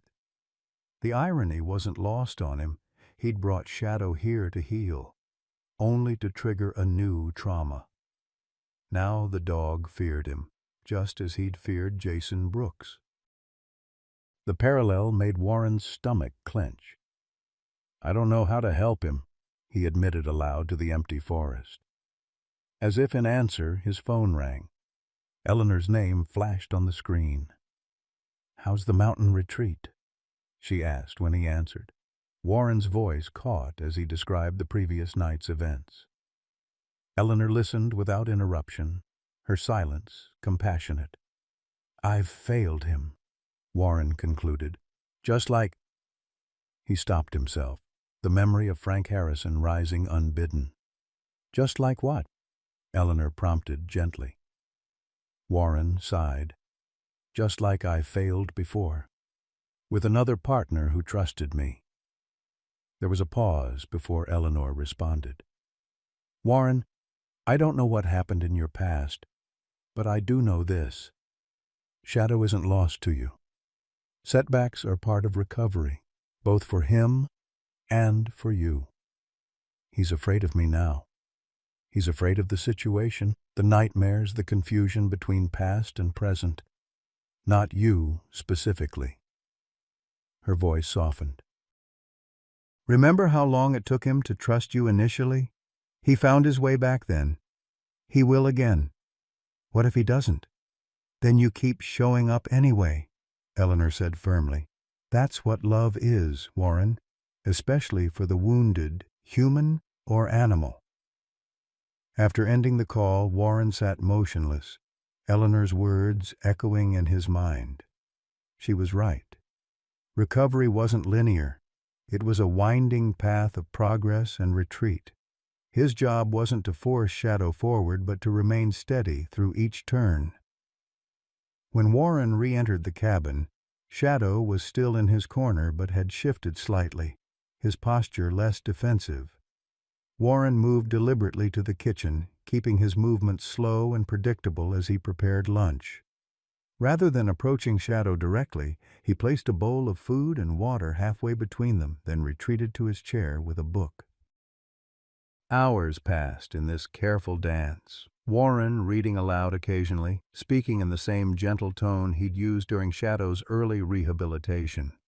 By late afternoon, Shadow had edged closer to the food bowl, though he watched Warren constantly for any threatening movement. "It's all right," Warren assured him each time their eyes met. "Take your time." As dusk approached, Warren built another fire, smaller than the previous nights. The familiar routine seemed to comfort Shadow, who had gradually moved to within a few feet of Warren's chair, though still maintaining a cautious distance. Warren didn't push for more. Each inch Shadow reclaimed was a victory, a small step back toward trust. When bedtime came, Warren made a deliberate choice. Rather than sleeping in the bedroom, he laid his sleeping bag on the floor near Shadow's bed, close enough to offer comfort, but not so near as to threaten. "No pressure," he told Shadow. "Just so you know, I'm here if you need me." That night brought another nightmare, but this time Warren was prepared. Instead of touching Shadow, he spoke calmly from a distance, his voice a lifeline through the terror. Slowly, Shadow emerged from the dream, eyes focusing on Warren with recognition rather than fear. Progress, small but significant. The days that followed established a new rhythm. Each morning, Warren would help Shadow outside, respecting his reluctance for the wheelchair by fashioning a simple sling to support his hindquarters. They'd spend hours on the porch watching birds and squirrels in the surrounding trees. In the afternoons, Warren would read aloud, novels, newspapers, even old firefighting manuals, while Shadow gradually ventured closer. A week into their stay, Shadow finally accepted the wheelchair again, allowing Warren to secure the harness without resistance.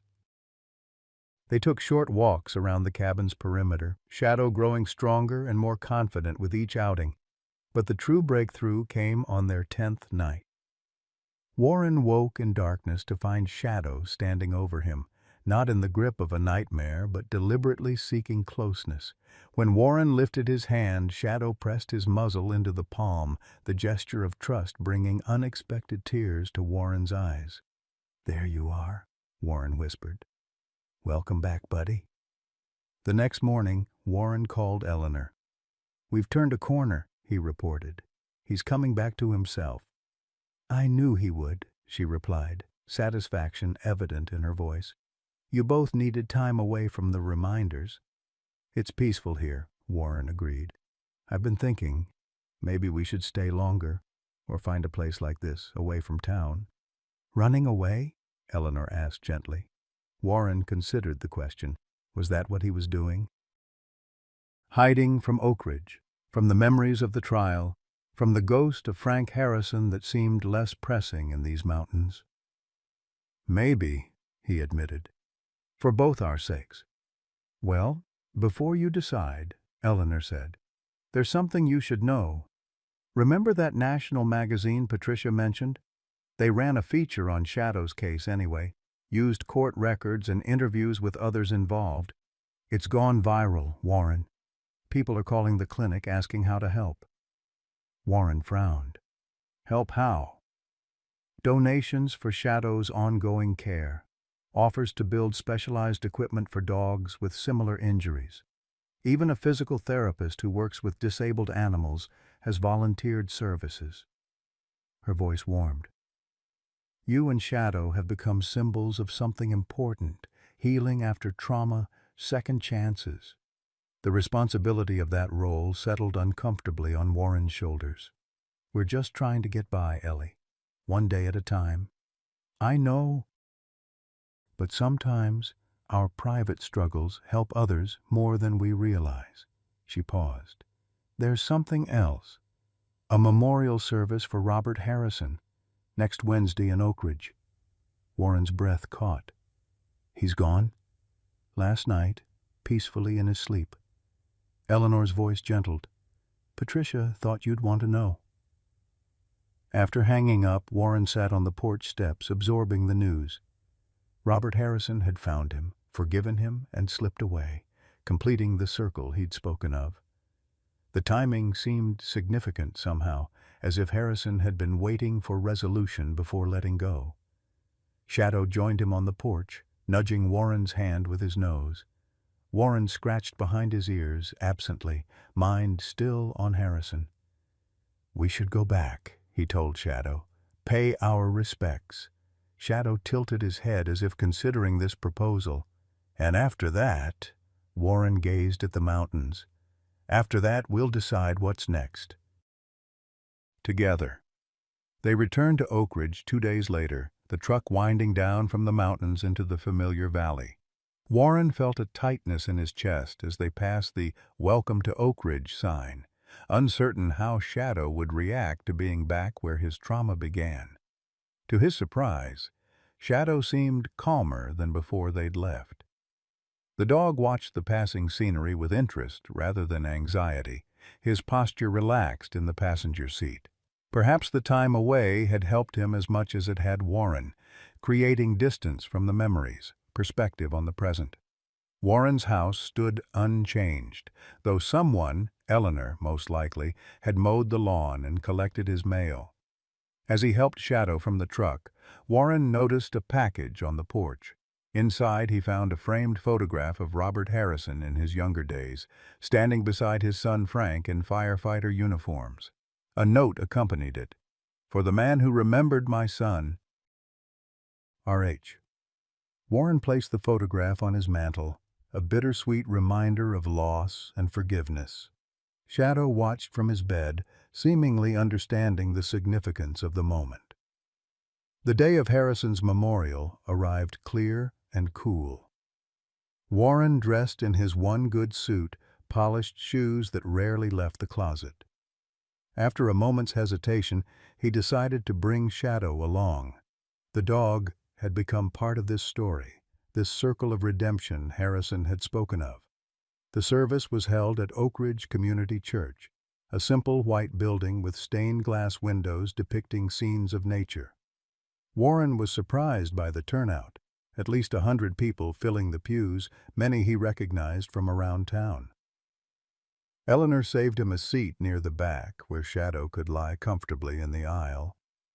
"Quite a crowd," Warren whispered as he settled beside her.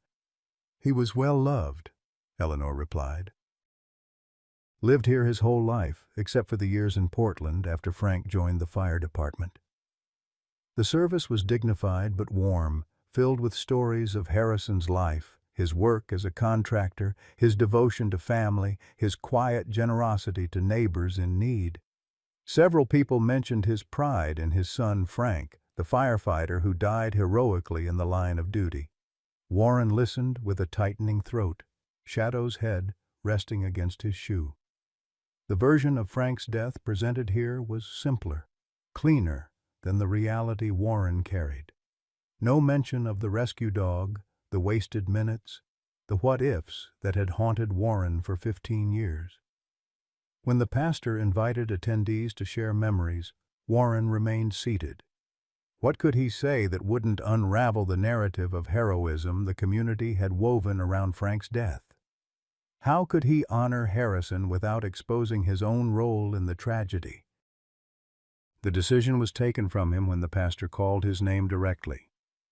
"Warren Mitchell, Robert left specific instructions that you should speak if you're willing." A murmur rippled through the congregation as Warren rose slowly, surprise evident on many faces. Clearly, his connection to Harrison wasn't common knowledge. Shadow lifted his head, watching Warren with alert eyes as he made his way to the pulpit. Warren gripped the edges of the wooden lectern, heart pounding. He had faced burning buildings with less fear than he felt facing this room full of expectant faces. "I met Robert Harrison under the worst possible circumstances," he began, his voice rough. 15 years ago, I was part of the crew that responded to the warehouse fire where his son Frank died. The room grew absolutely still. What most people don't know is that I was with Frank that day. We were separated when... Warren faltered, then forced himself to continue. "When I made a mistake. A critical error in judgment that may have cost precious minutes." He looked down at his hands, then out at the gathered mourners. "I've carried that guilt for 15 years. Moved to Oak Ridge, partly because Robert once mentioned it was home. And then, just weeks ago, Robert found me here, not to blame me as I'd always feared, but to offer forgiveness I never thought I deserved." Warren's gaze found Shadow, who watched him steadily from the back of the church. "Robert said he saw a symmetry in my situation with Shadow, that perhaps in saving this dog who fell from a great height, I was being offered redemption for the man I couldn't save." He paused, emotion threatening to overwhelm him. "I don't know if that's true, but I do know that Robert's forgiveness freed something in me that had been trapped for a very long time. His last gift was mercy, not just to me, but to himself. He released the burden of anger he could have rightfully carried." Warren looked toward the simple wooden casket at the front of the church. "Thank you, Robert, for your son's friendship, for your forgiveness, and for showing me that it's never too late to mend what's broken." As Warren returned to his seat, he felt lighter somehow, as if speaking the truth aloud had lifted a weight he'd carried so long he'd forgotten it wasn't part of him. Eleanor squeezed his hand wordlessly. Shadow pressed against his leg, a warm, solid presence grounding him in the present. After the service, several people approached Warren, former colleagues of Frank's, neighbors of Harrison's, even Jason Brooks, who attended with Tyler. Their reactions varied from surprise to understanding to gratitude for his honesty. The story Warren had kept hidden for so long was finally in the open, and the sky hadn't fallen. As the crowd dispersed, Warren noticed Shadow growing restless. "Time to go, I think," he told Eleanor. "We've had enough emotion for one day." She nodded, helping him gather Shadow's things. "What will you do now? Still thinking of leaving Oak Ridge?" Warren gazed around at the small town that had become his refuge, then down at Shadow, who looked back at him with clear, trusting eyes. The mountains had offered temporary peace, but running away had never truly solved anything. "No," he decided. "Our place is here, for now anyway." As they walked toward the truck, Warren spotted a familiar figure near the church garden, Tyler Brooks, alone on a bench, watching them approach. Warren hesitated, then altered their course to meet him. "Tyler," he greeted the young man. "Good to see you." Tyler nodded, his gaze moving to Shadow, who regarded him with cautious curiosity rather than fear. "He looks better," Tyler observed. "More present." "We both are," Warren agreed. "How are you doing?" "Better days and harder days," Tyler replied with surprising candor. "The new medication helps. So does talking about what happened, the delusions, the guilt." He hesitated. "Your speech in there, about forgiveness. It meant a lot." Warren nodded, understanding. "It's a long road." "Yeah." Tyler's eyes returned to Shadow. Would it be okay if I just sat with him for a minute, not touching or anything, just close by?" Warren considered the request carefully, watching Shadow for signs of distress.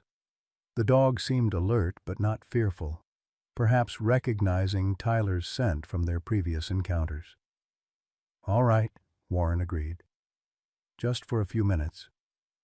He helped Shadow settle on the grass near Tyler's bench, then stepped back slightly, giving them space while remaining within sight. Eleanor touched his arm. "I'll wait by the truck," she said quietly.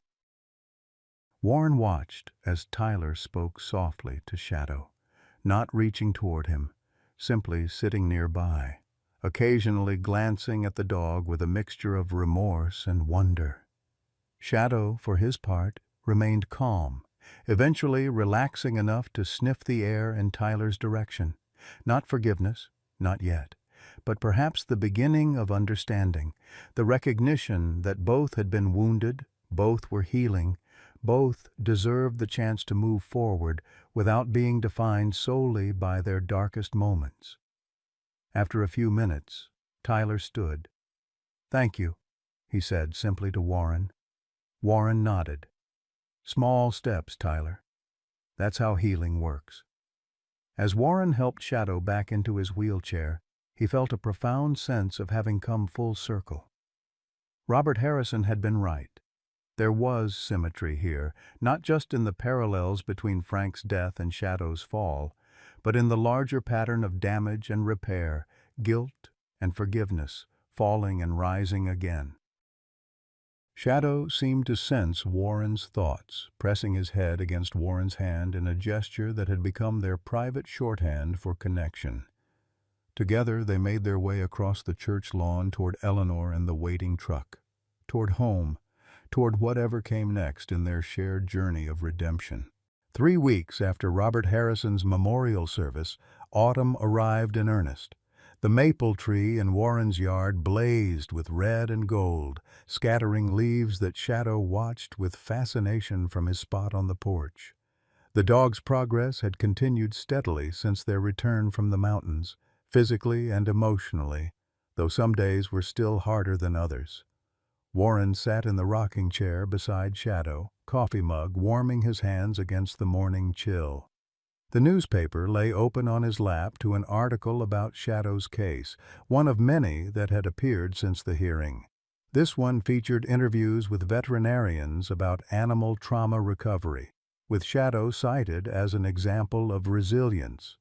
There was even a small sidebar about the fundraiser Eleanor had organized, Shadow's Fund, which had already collected enough for specialized equipment at her clinic.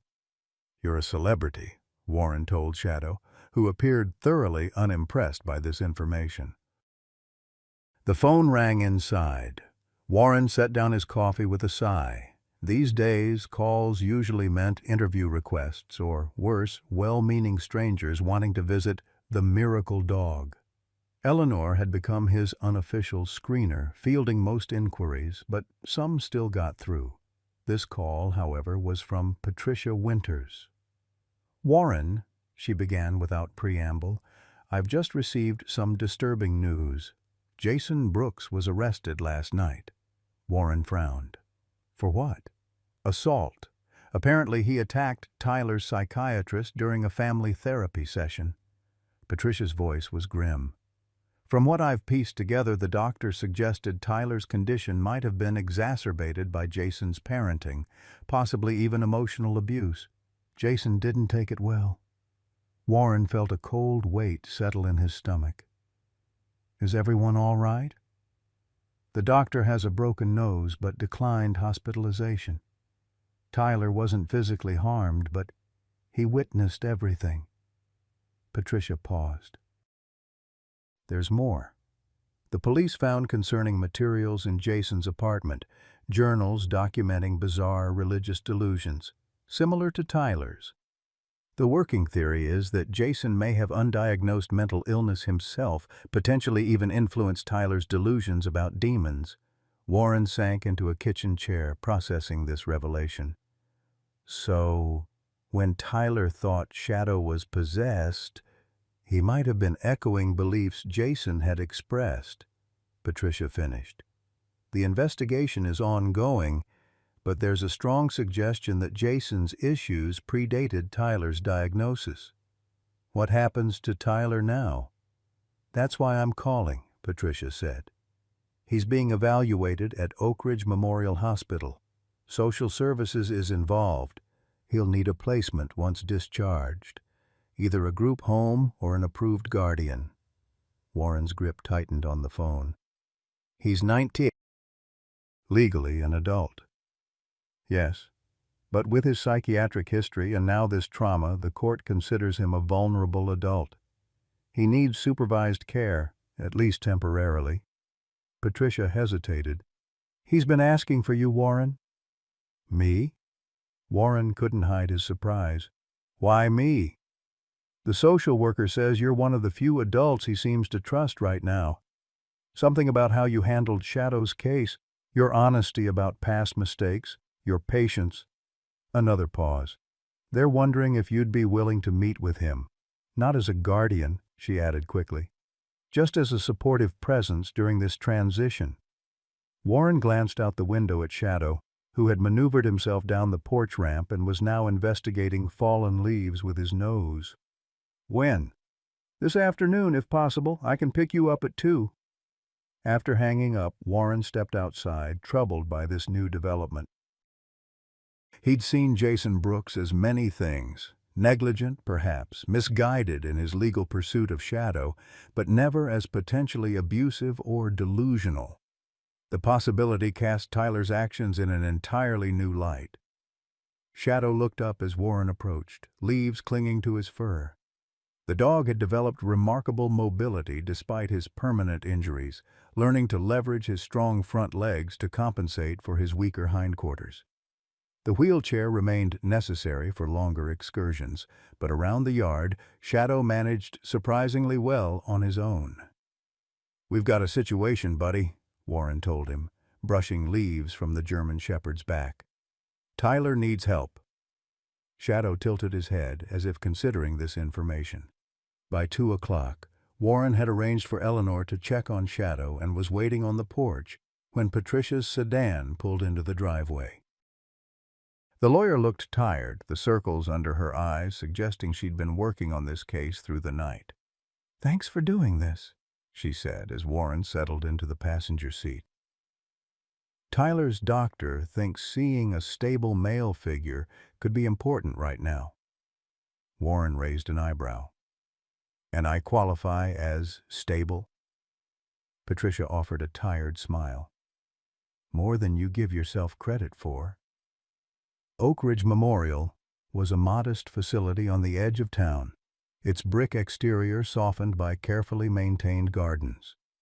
The psychiatric wing occupied the newest addition, its large windows overlooking a courtyard where patients could enjoy supervised outdoor time. A social worker named Diane Green met them in the lobby, her professional demeanor tempered with genuine concern. Tyler's had a difficult 24 hours, she explained as she led them through security doors. He's processing a lot, his father's arrest, the revelations about potential influence on his delusions, the uncertainty about his future. Has he had any psychotic symptoms? Patricia asked. No, thankfully. His current medication seems effective. The primary concern is emotional, feelings of betrayal, confusion, and abandonment. Diane glanced at Warren.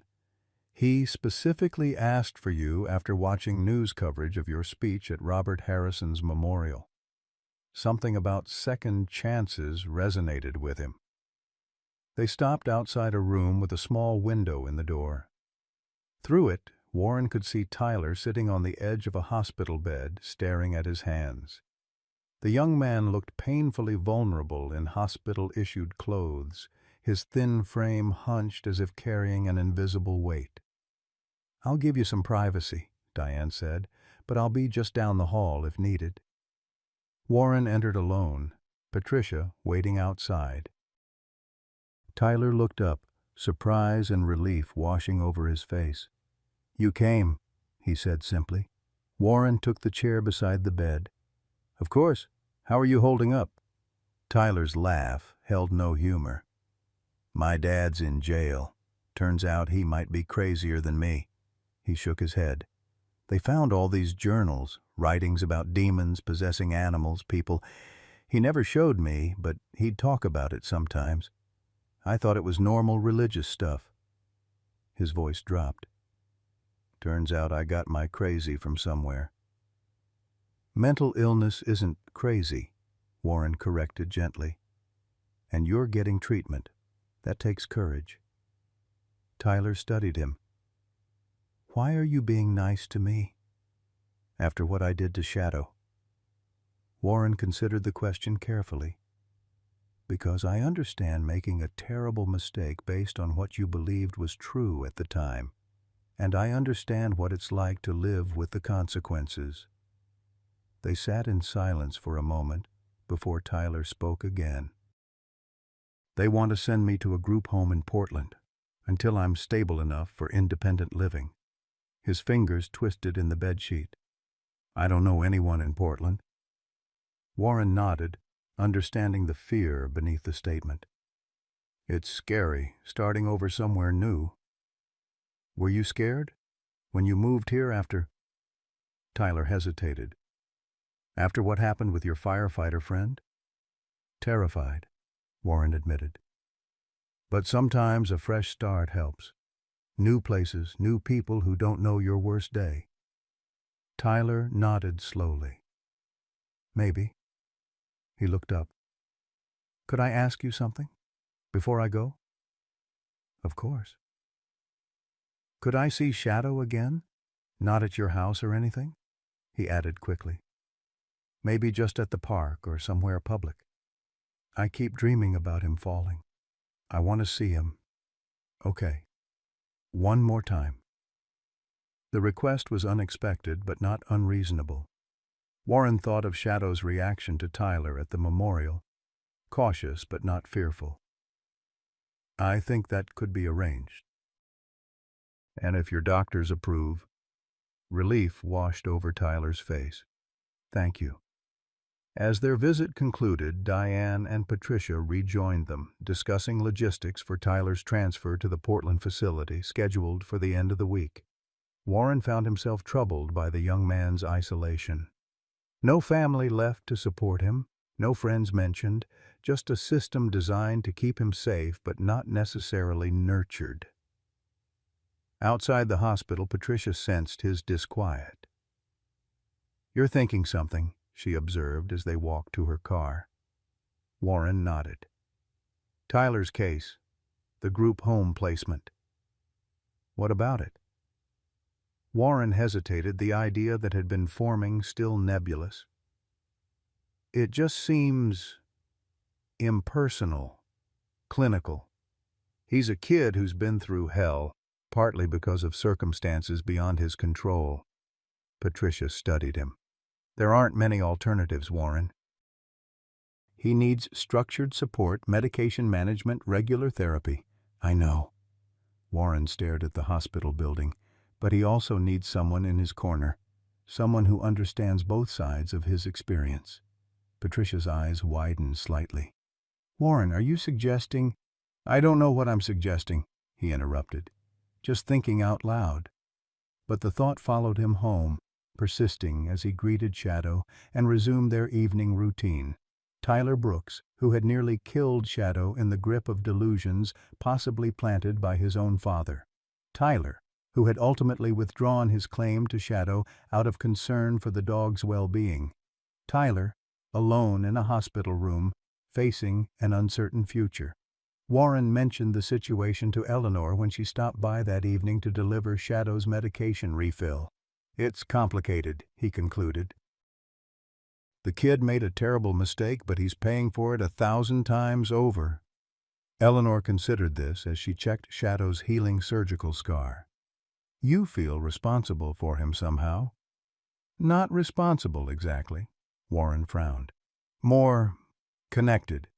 There's a parallel there, Tyler influenced by his father's delusions, me influenced by my own anger and impatience with the rescue dog that day, both of us with life-altering consequences." "So, what are you thinking?" Eleanor asked, straightening up. Warren shook his head. "Nothing specific. Just that shipping him off to Portland, away from everything familiar, seems like adding trauma to trauma." Eleanor studied him thoughtfully. "Warren Mitchell, are you contemplating taking in a troubled teenager?" "He's 19, hardly a teenager." "That's not a denial." Warren sighed. "It's a crazy idea. I'm 65, living on a pension with a special needs dog. What do I have to offer someone like Tyler?" "Understanding," Eleanor replied simply. "Patience. Living proof that redemption is possible." She glanced at Shadow, who had fallen asleep beside Warren's chair. "And a certain German shepherd who seems to have a gift for healing broken souls."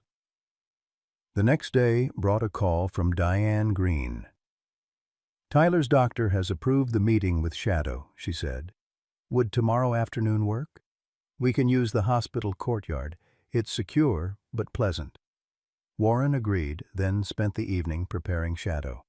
He brought out items with Tyler's scent: a jacket the young man had left at the clinic during their supervised visit, a drawing he'd sent for Shadow after the hearing. Shadow sniffed each item with interest rather than fear, his tail giving occasional uncertain wags. "We're just going to visit," Warren explained, as if Shadow understood every word. "No pressure. If you're uncomfortable, we leave immediately."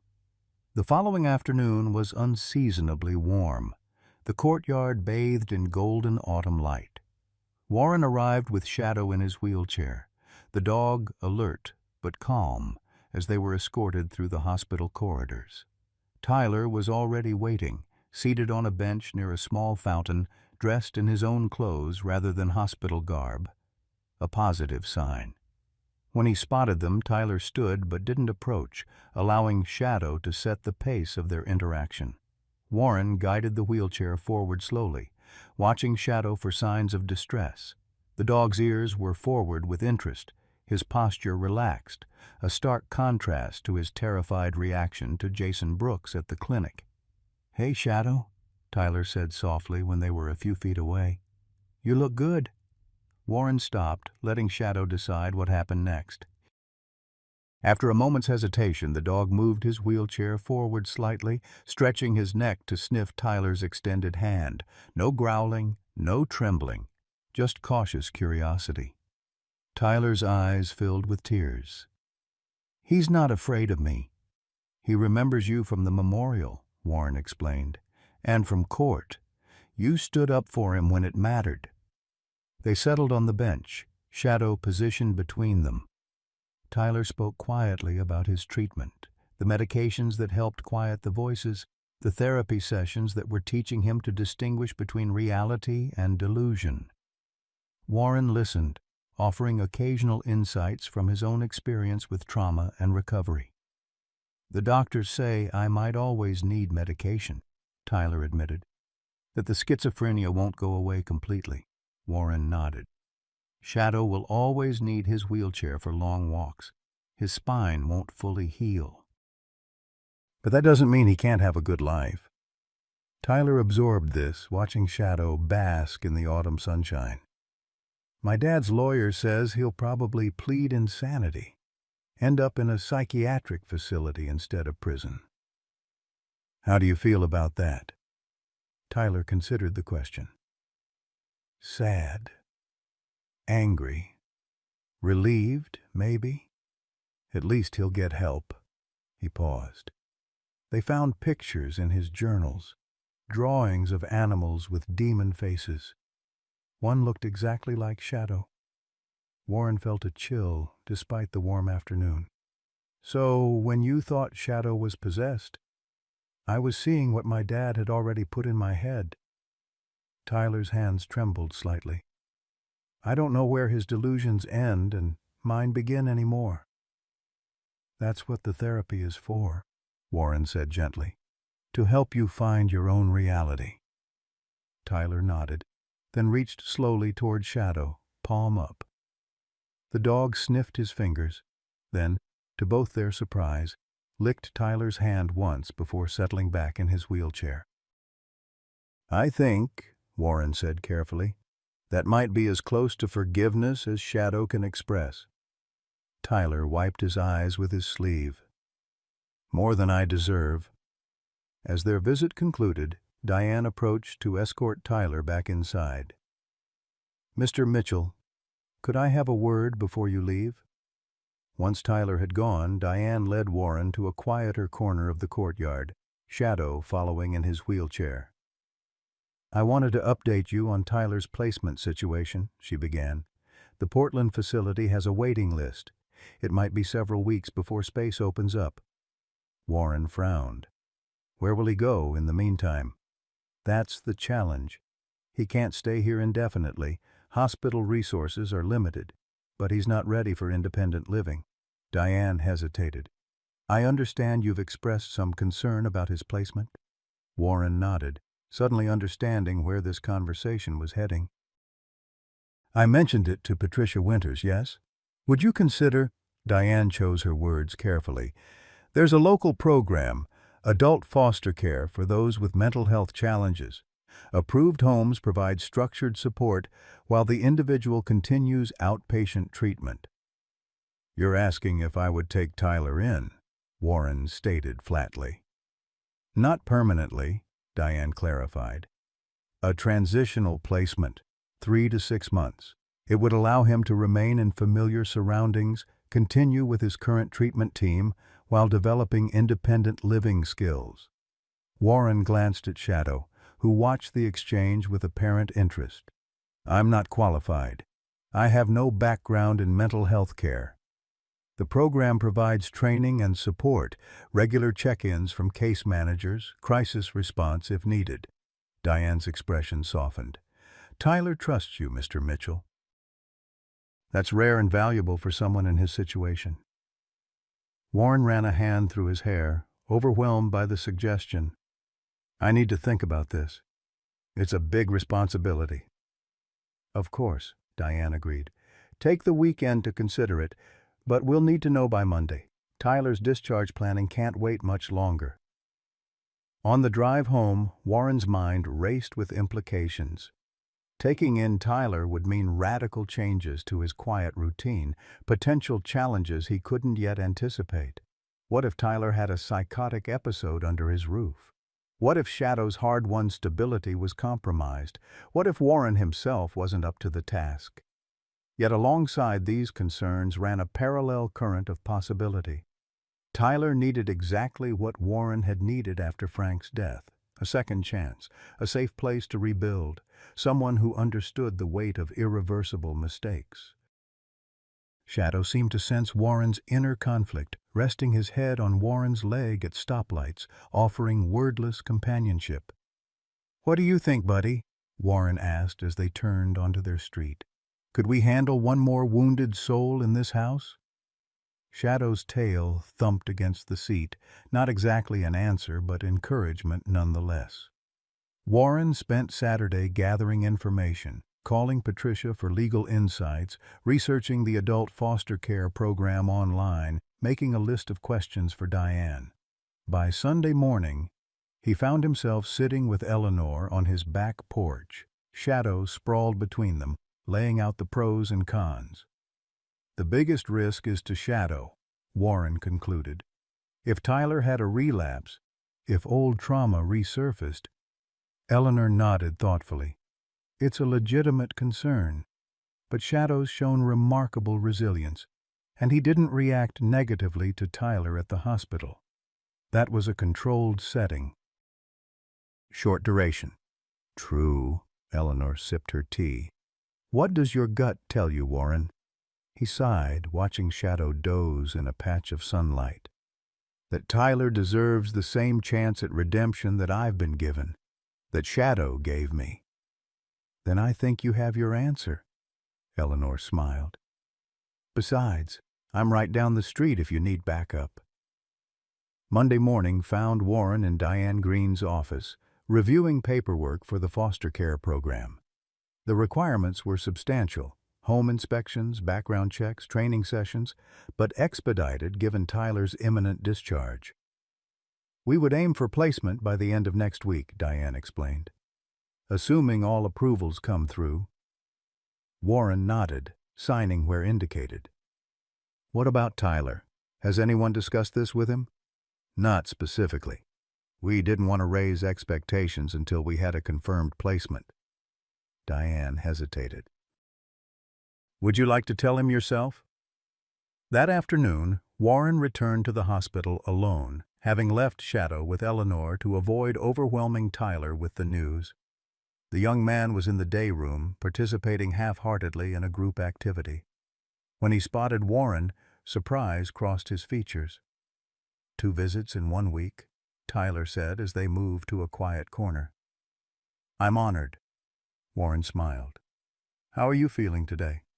"Better. The new medication doesn't make me as foggy." Tyler studied him. "You look serious. Is Shadow okay?" "Shadow's fine," Warren assured him. "I'm here about your discharge planning." Tyler's expression closed slightly. "The Portland place?" "Actually, there's been a change." Warren took a deep breath. "I've applied to become an adult foster care provider. If you're interested, and if all the approvals come through, you could stay with me, temporarily," he added. "While you continue treatment here in Oak Ridge?" Tyler stared at him, disbelief evident. "You'd take me in, after what I did to Shadow?" "Shadow seems to have made his peace with that," Warren said quietly. "Maybe it's time we all did." "But why?" Tyler asked, genuine confusion in his voice. "Why would you do this?" Warren considered the question carefully. "Because 15 years ago, I made a terrible mistake that cost someone's life.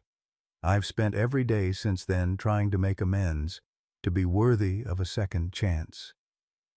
He met Tyler's gaze steadily. "I think you deserve that same opportunity." Tyler looked down at his hands, shoulders shaking slightly. When he spoke, his voice was barely audible.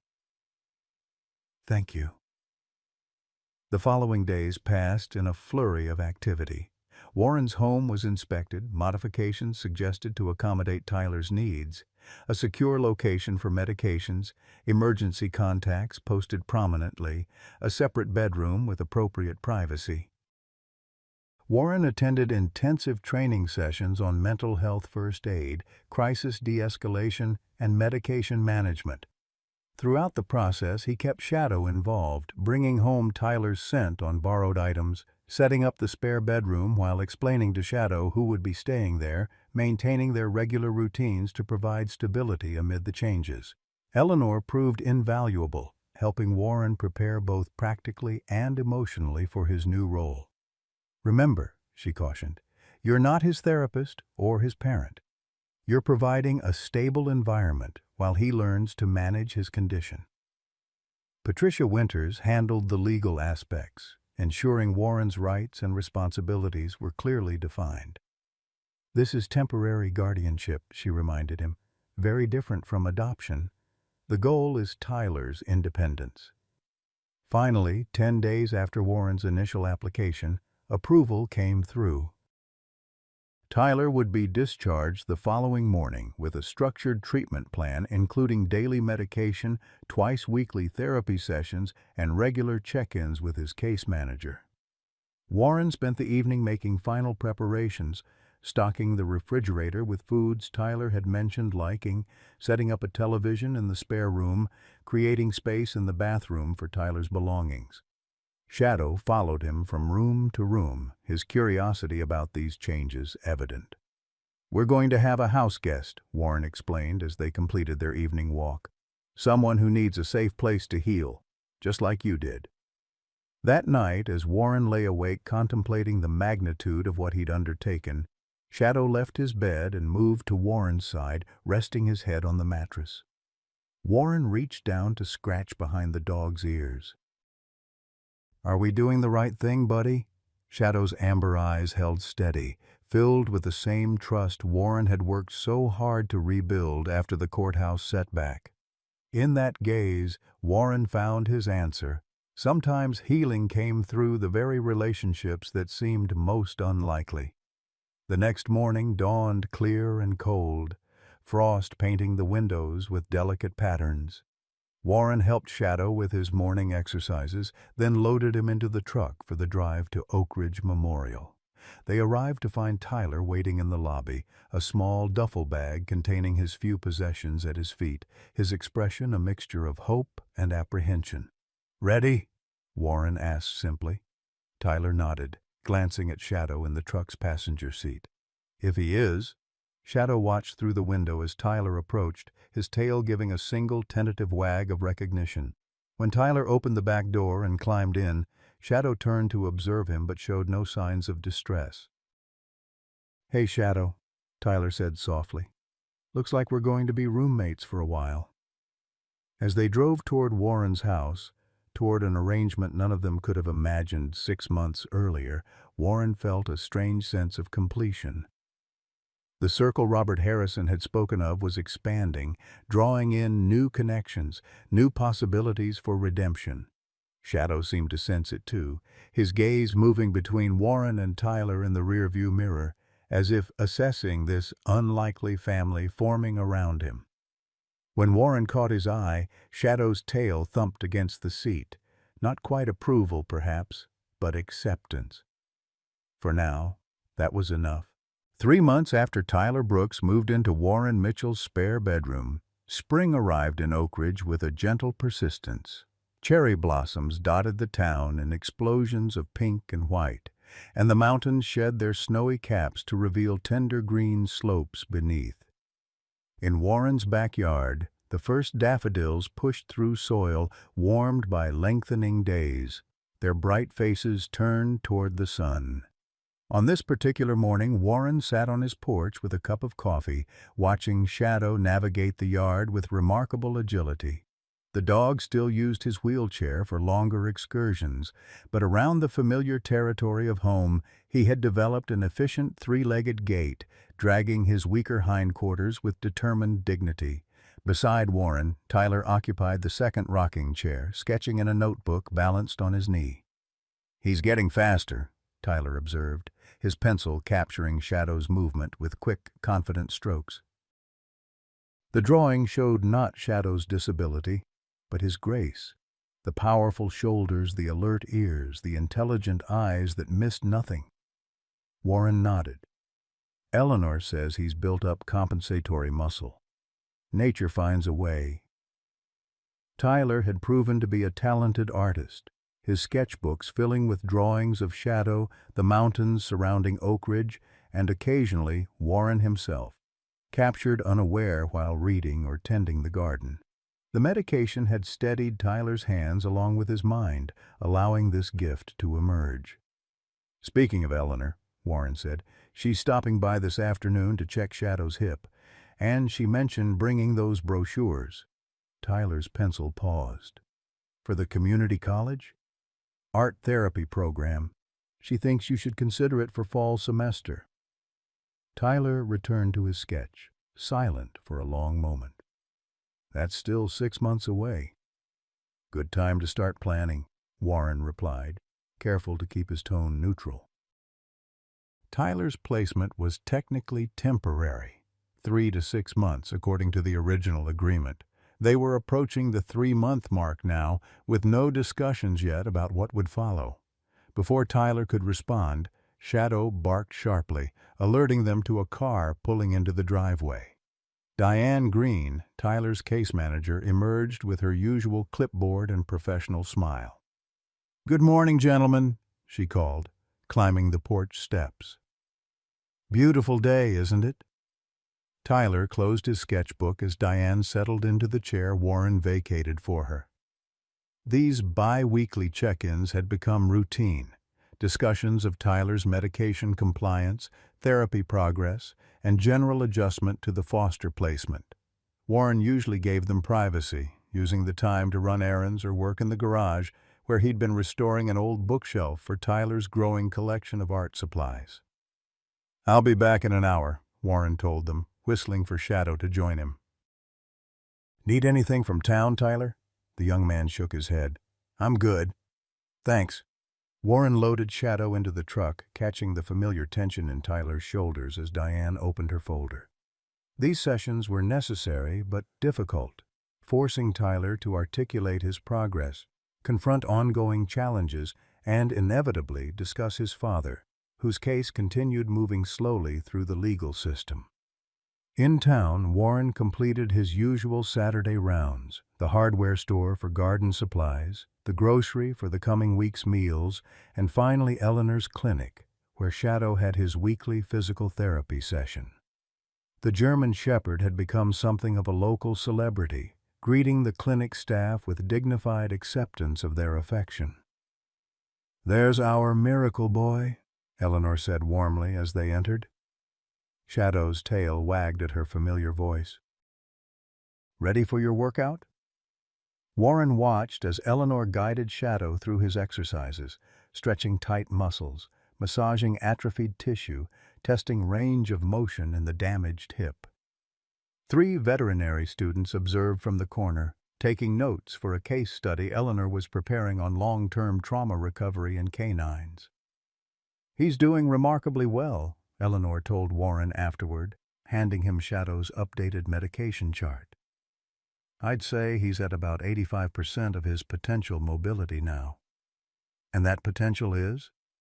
"Given the original injuries, maybe 60% of a normal dog's capability." She smiled. "Which means he's at about 50% overall, but that's 50% more than anyone expected the day he fell." "He's full of surprises," Warren agreed, helping Shadow back into his harness. "Speaking of surprises," Eleanor said, lowering her voice slightly, "how's Tyler doing? Really doing?" Warren considered the question. "Good days and harder days.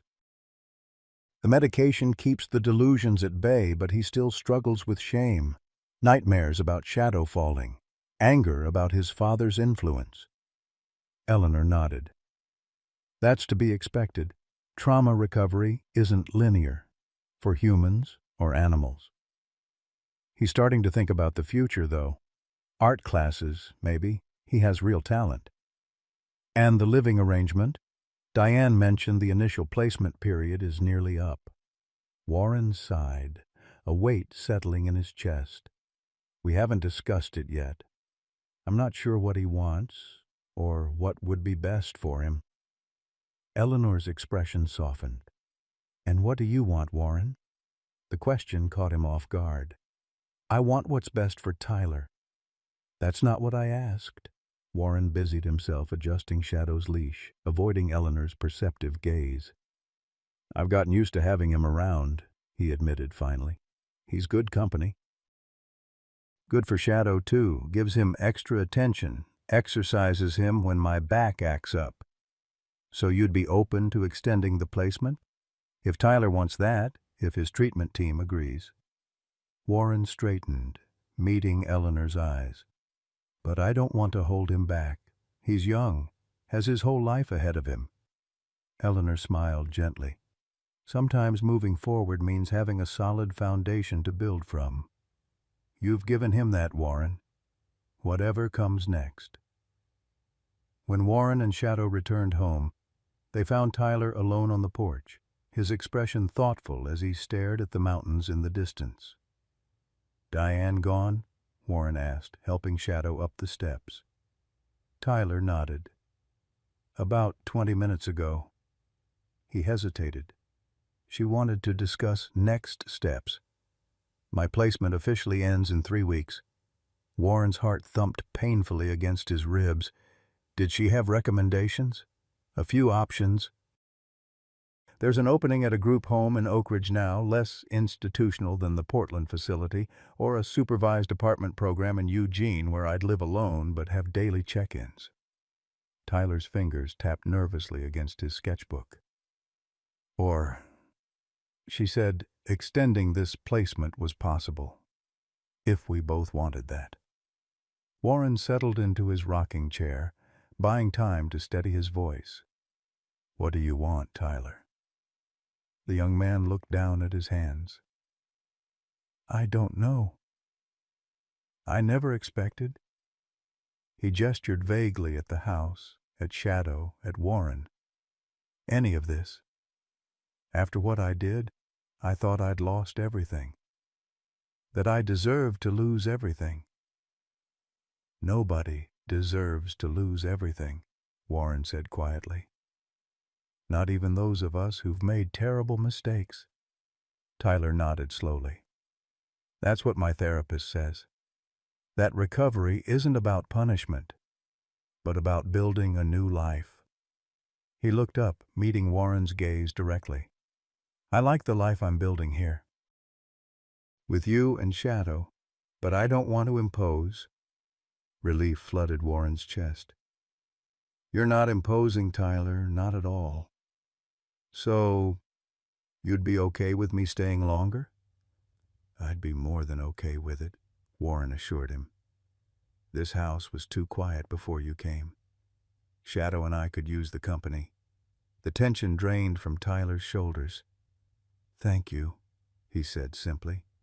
Shadow, sensing the emotional shift, moved between them, pressing his head first against Tyler's knee, then Warren's, connecting them physically as their lives had become intertwined emotionally. That evening, as Warren prepared dinner, Tyler set the table with unusual care, adding a vase of daffodils he'd picked from the garden. When Warren raised an eyebrow, Tyler shrugged, a flush creeping up his neck.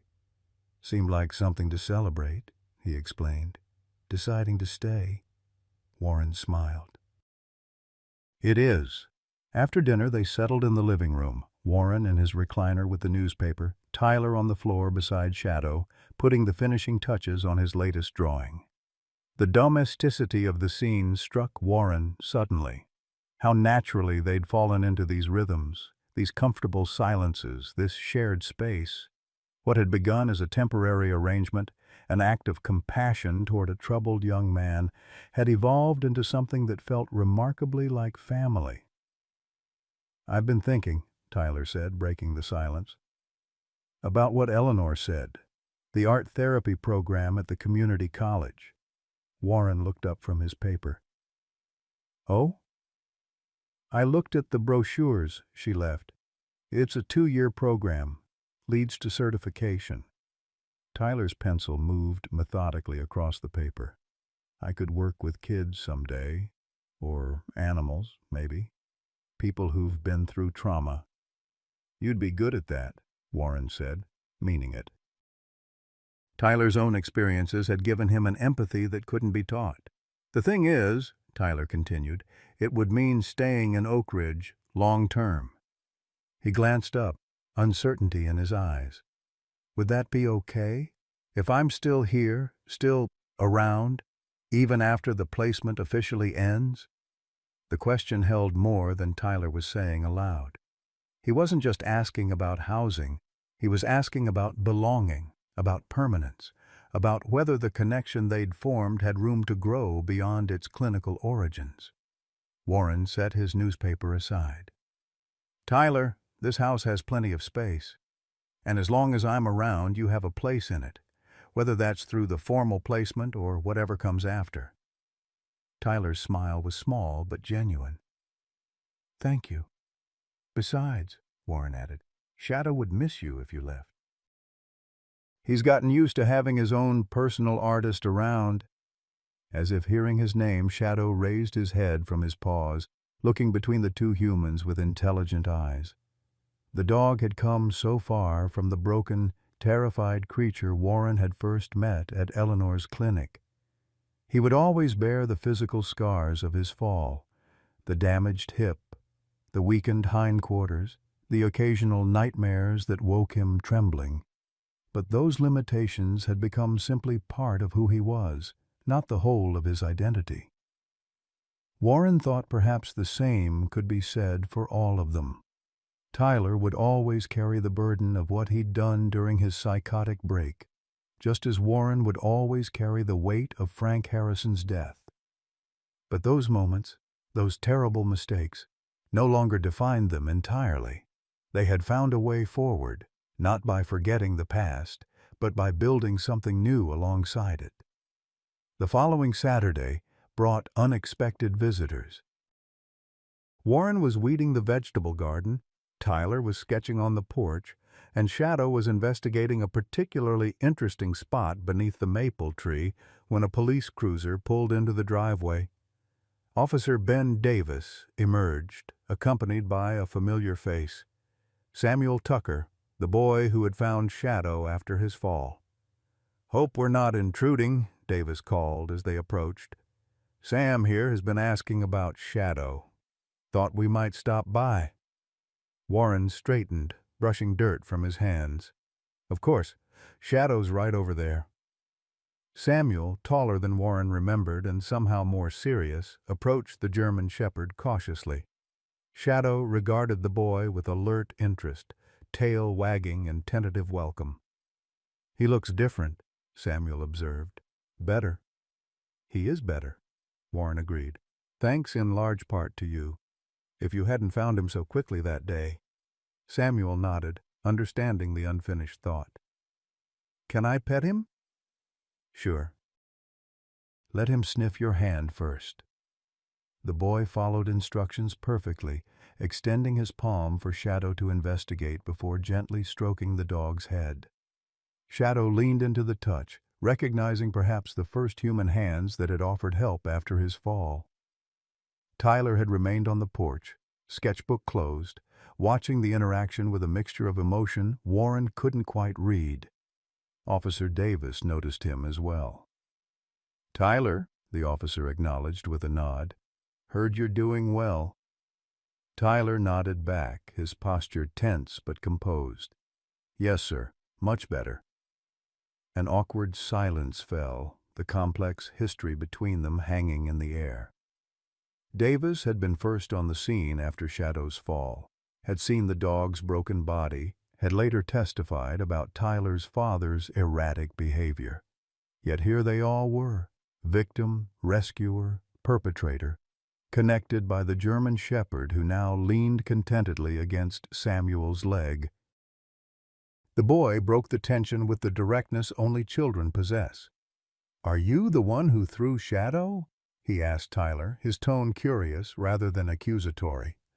Tyler flinched but nodded. "Yes.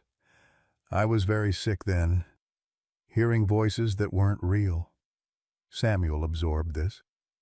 "My mom says sometimes people's brains get sick just like bodies do, and they need medicine to get better." "Your mom's right," Tyler agreed. "I take medicine every day now. It helps me know what's real." Samuel considered this, then looked back at Shadow. "He doesn't seem mad at you." "No," Tyler said softly. "He's more forgiving than most people would be." "Dogs are good that way," Davis interjected, his professional demeanor softening. "Better than humans at moving forward without grudges." Warren invited them all onto the porch for lemonade, the spring day warm enough to justify the cold drink. As they settled into chairs, Shadow positioned himself centrally, dividing his attention between Samuel's gentle petting and Tyler's familiar presence. The conversation flowed more easily than Warren might have expected, touching on Samuel's school activities, Davis's recent promotion, and eventually Tyler's interest in art therapy. When Tyler hesitantly showed Samuel some of his shadow drawings, the boy's admiration was immediate and genuine. "You made him look brave," Samuel observed, studying a sketch of Shadow navigating the garden path. "Like he knows he's different, but doesn't care." Tyler seemed surprised by the insight. "That's exactly what I was trying to show." As their visitors prepared to leave, Samuel knelt for a final moment with Shadow. "I'm glad you're okay," he told the dog seriously. "I think about you a lot." Davis thanked Warren for the hospitality, then paused by Tyler's chair. "You're doing good work," he said, nodding toward the sketchbook. On all fronts. After they'd gone, Tyler remained on the porch, unusually quiet as the afternoon shadows lengthened across the yard. Warren gave him space, understanding that the unexpected encounter had stirred complex emotions. Finally, as the sun dipped behind the mountains, Tyler spoke. "I used to think forgiveness was something you had to earn, through punishment or suffering or, I don't know, some kind of payment." Warren settled into the chair beside him. "That's what most people think. But it doesn't work that way, does it?" Tyler's gaze followed Shadow, who was making a final inspection of the yard before nightfall. "Shadow didn't forgive me because I deserved it. Samuel doesn't look at me with hatred, even though I almost killed his favorite dog. Even Officer Davis, who saw what I did." "Forgiveness isn't about deserving," Warren said quietly. "It's about recognizing our shared humanity. Our capacity for both terrible mistakes and remarkable growth." Tyler nodded slowly. "Like Robert Harrison forgiving you." "Yes." Warren felt the familiar ache that accompanied Frank's memory, duller now but never entirely absent. "He gave me a gift I couldn't earn. The only way to honor it was to pass it on." Shadow completed his patrol and climbed the porch steps, settling between their chairs with a contented sigh. In the deepening twilight, the three of them sat in comfortable silence, bound together by circumstances none could have predicted, yet none would now change. Summer arrived with long golden days that drew them outdoors. Warren expanded his vegetable garden. Tyler built a shaded platform where Shadow could observe their work without overheating, and life settled into pleasant routines. Tyler's therapy sessions decreased to once weekly, his medication stabilized, and his portfolio for the community college application grew steadily more impressive. On a particularly beautiful July evening, Eleanor joined them for dinner on the porch, bringing news that Shadow's Fund had raised enough money for a hydrotherapy pool at her clinic, specifically designed for animals recovering from severe injuries. "We're naming it after Shadow, of course," she told them over dessert. "The first patient is scheduled next week, a retriever who lost a leg to cancer." Warren watched Shadow dozing nearby, oblivious to his role as inspiration. He'd be embarrassed by the attention if he understood. Eleanor smiled. "Perhaps, but his story matters, Warren. It reminds people that healing is possible, even after devastating injury." Her gaze shifted meaningfully to Tyler, who was clearing the dishes. "On multiple levels." Later, as twilight softened the edges of the garden, Tyler brought out his latest project, a large canvas he'd been working on in secret for weeks. He positioned it carefully against the porch railing, suddenly shy. "It's for you," he told Warren. "A thank you. For everything." The painting showed Warren's backyard in early morning light. Shadow stood in the foreground, alert and dignified in his wheelchair, his gaze fixed on something beyond the canvas edge. Behind him, Warren's figure was suggested rather than detailed, a steadying presence at the edge of the frame. The perspective was from the porch, Tyler's viewpoint, observing this relationship with quiet admiration. What struck Warren most was the quality of light in the painting, golden, healing, illuminating Shadow not as damaged but as whole in his own way. The dog's scars were visible but integrated into a complete being who radiated resilience. "Tyler," Warren said, emotion thickening his voice, "this is extraordinary." The young man ducked his head, pleased but embarrassed.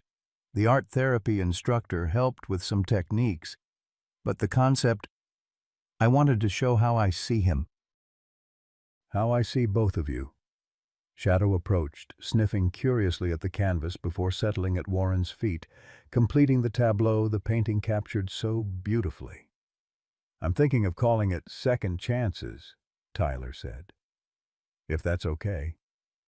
Warren nodded, words momentarily beyond him.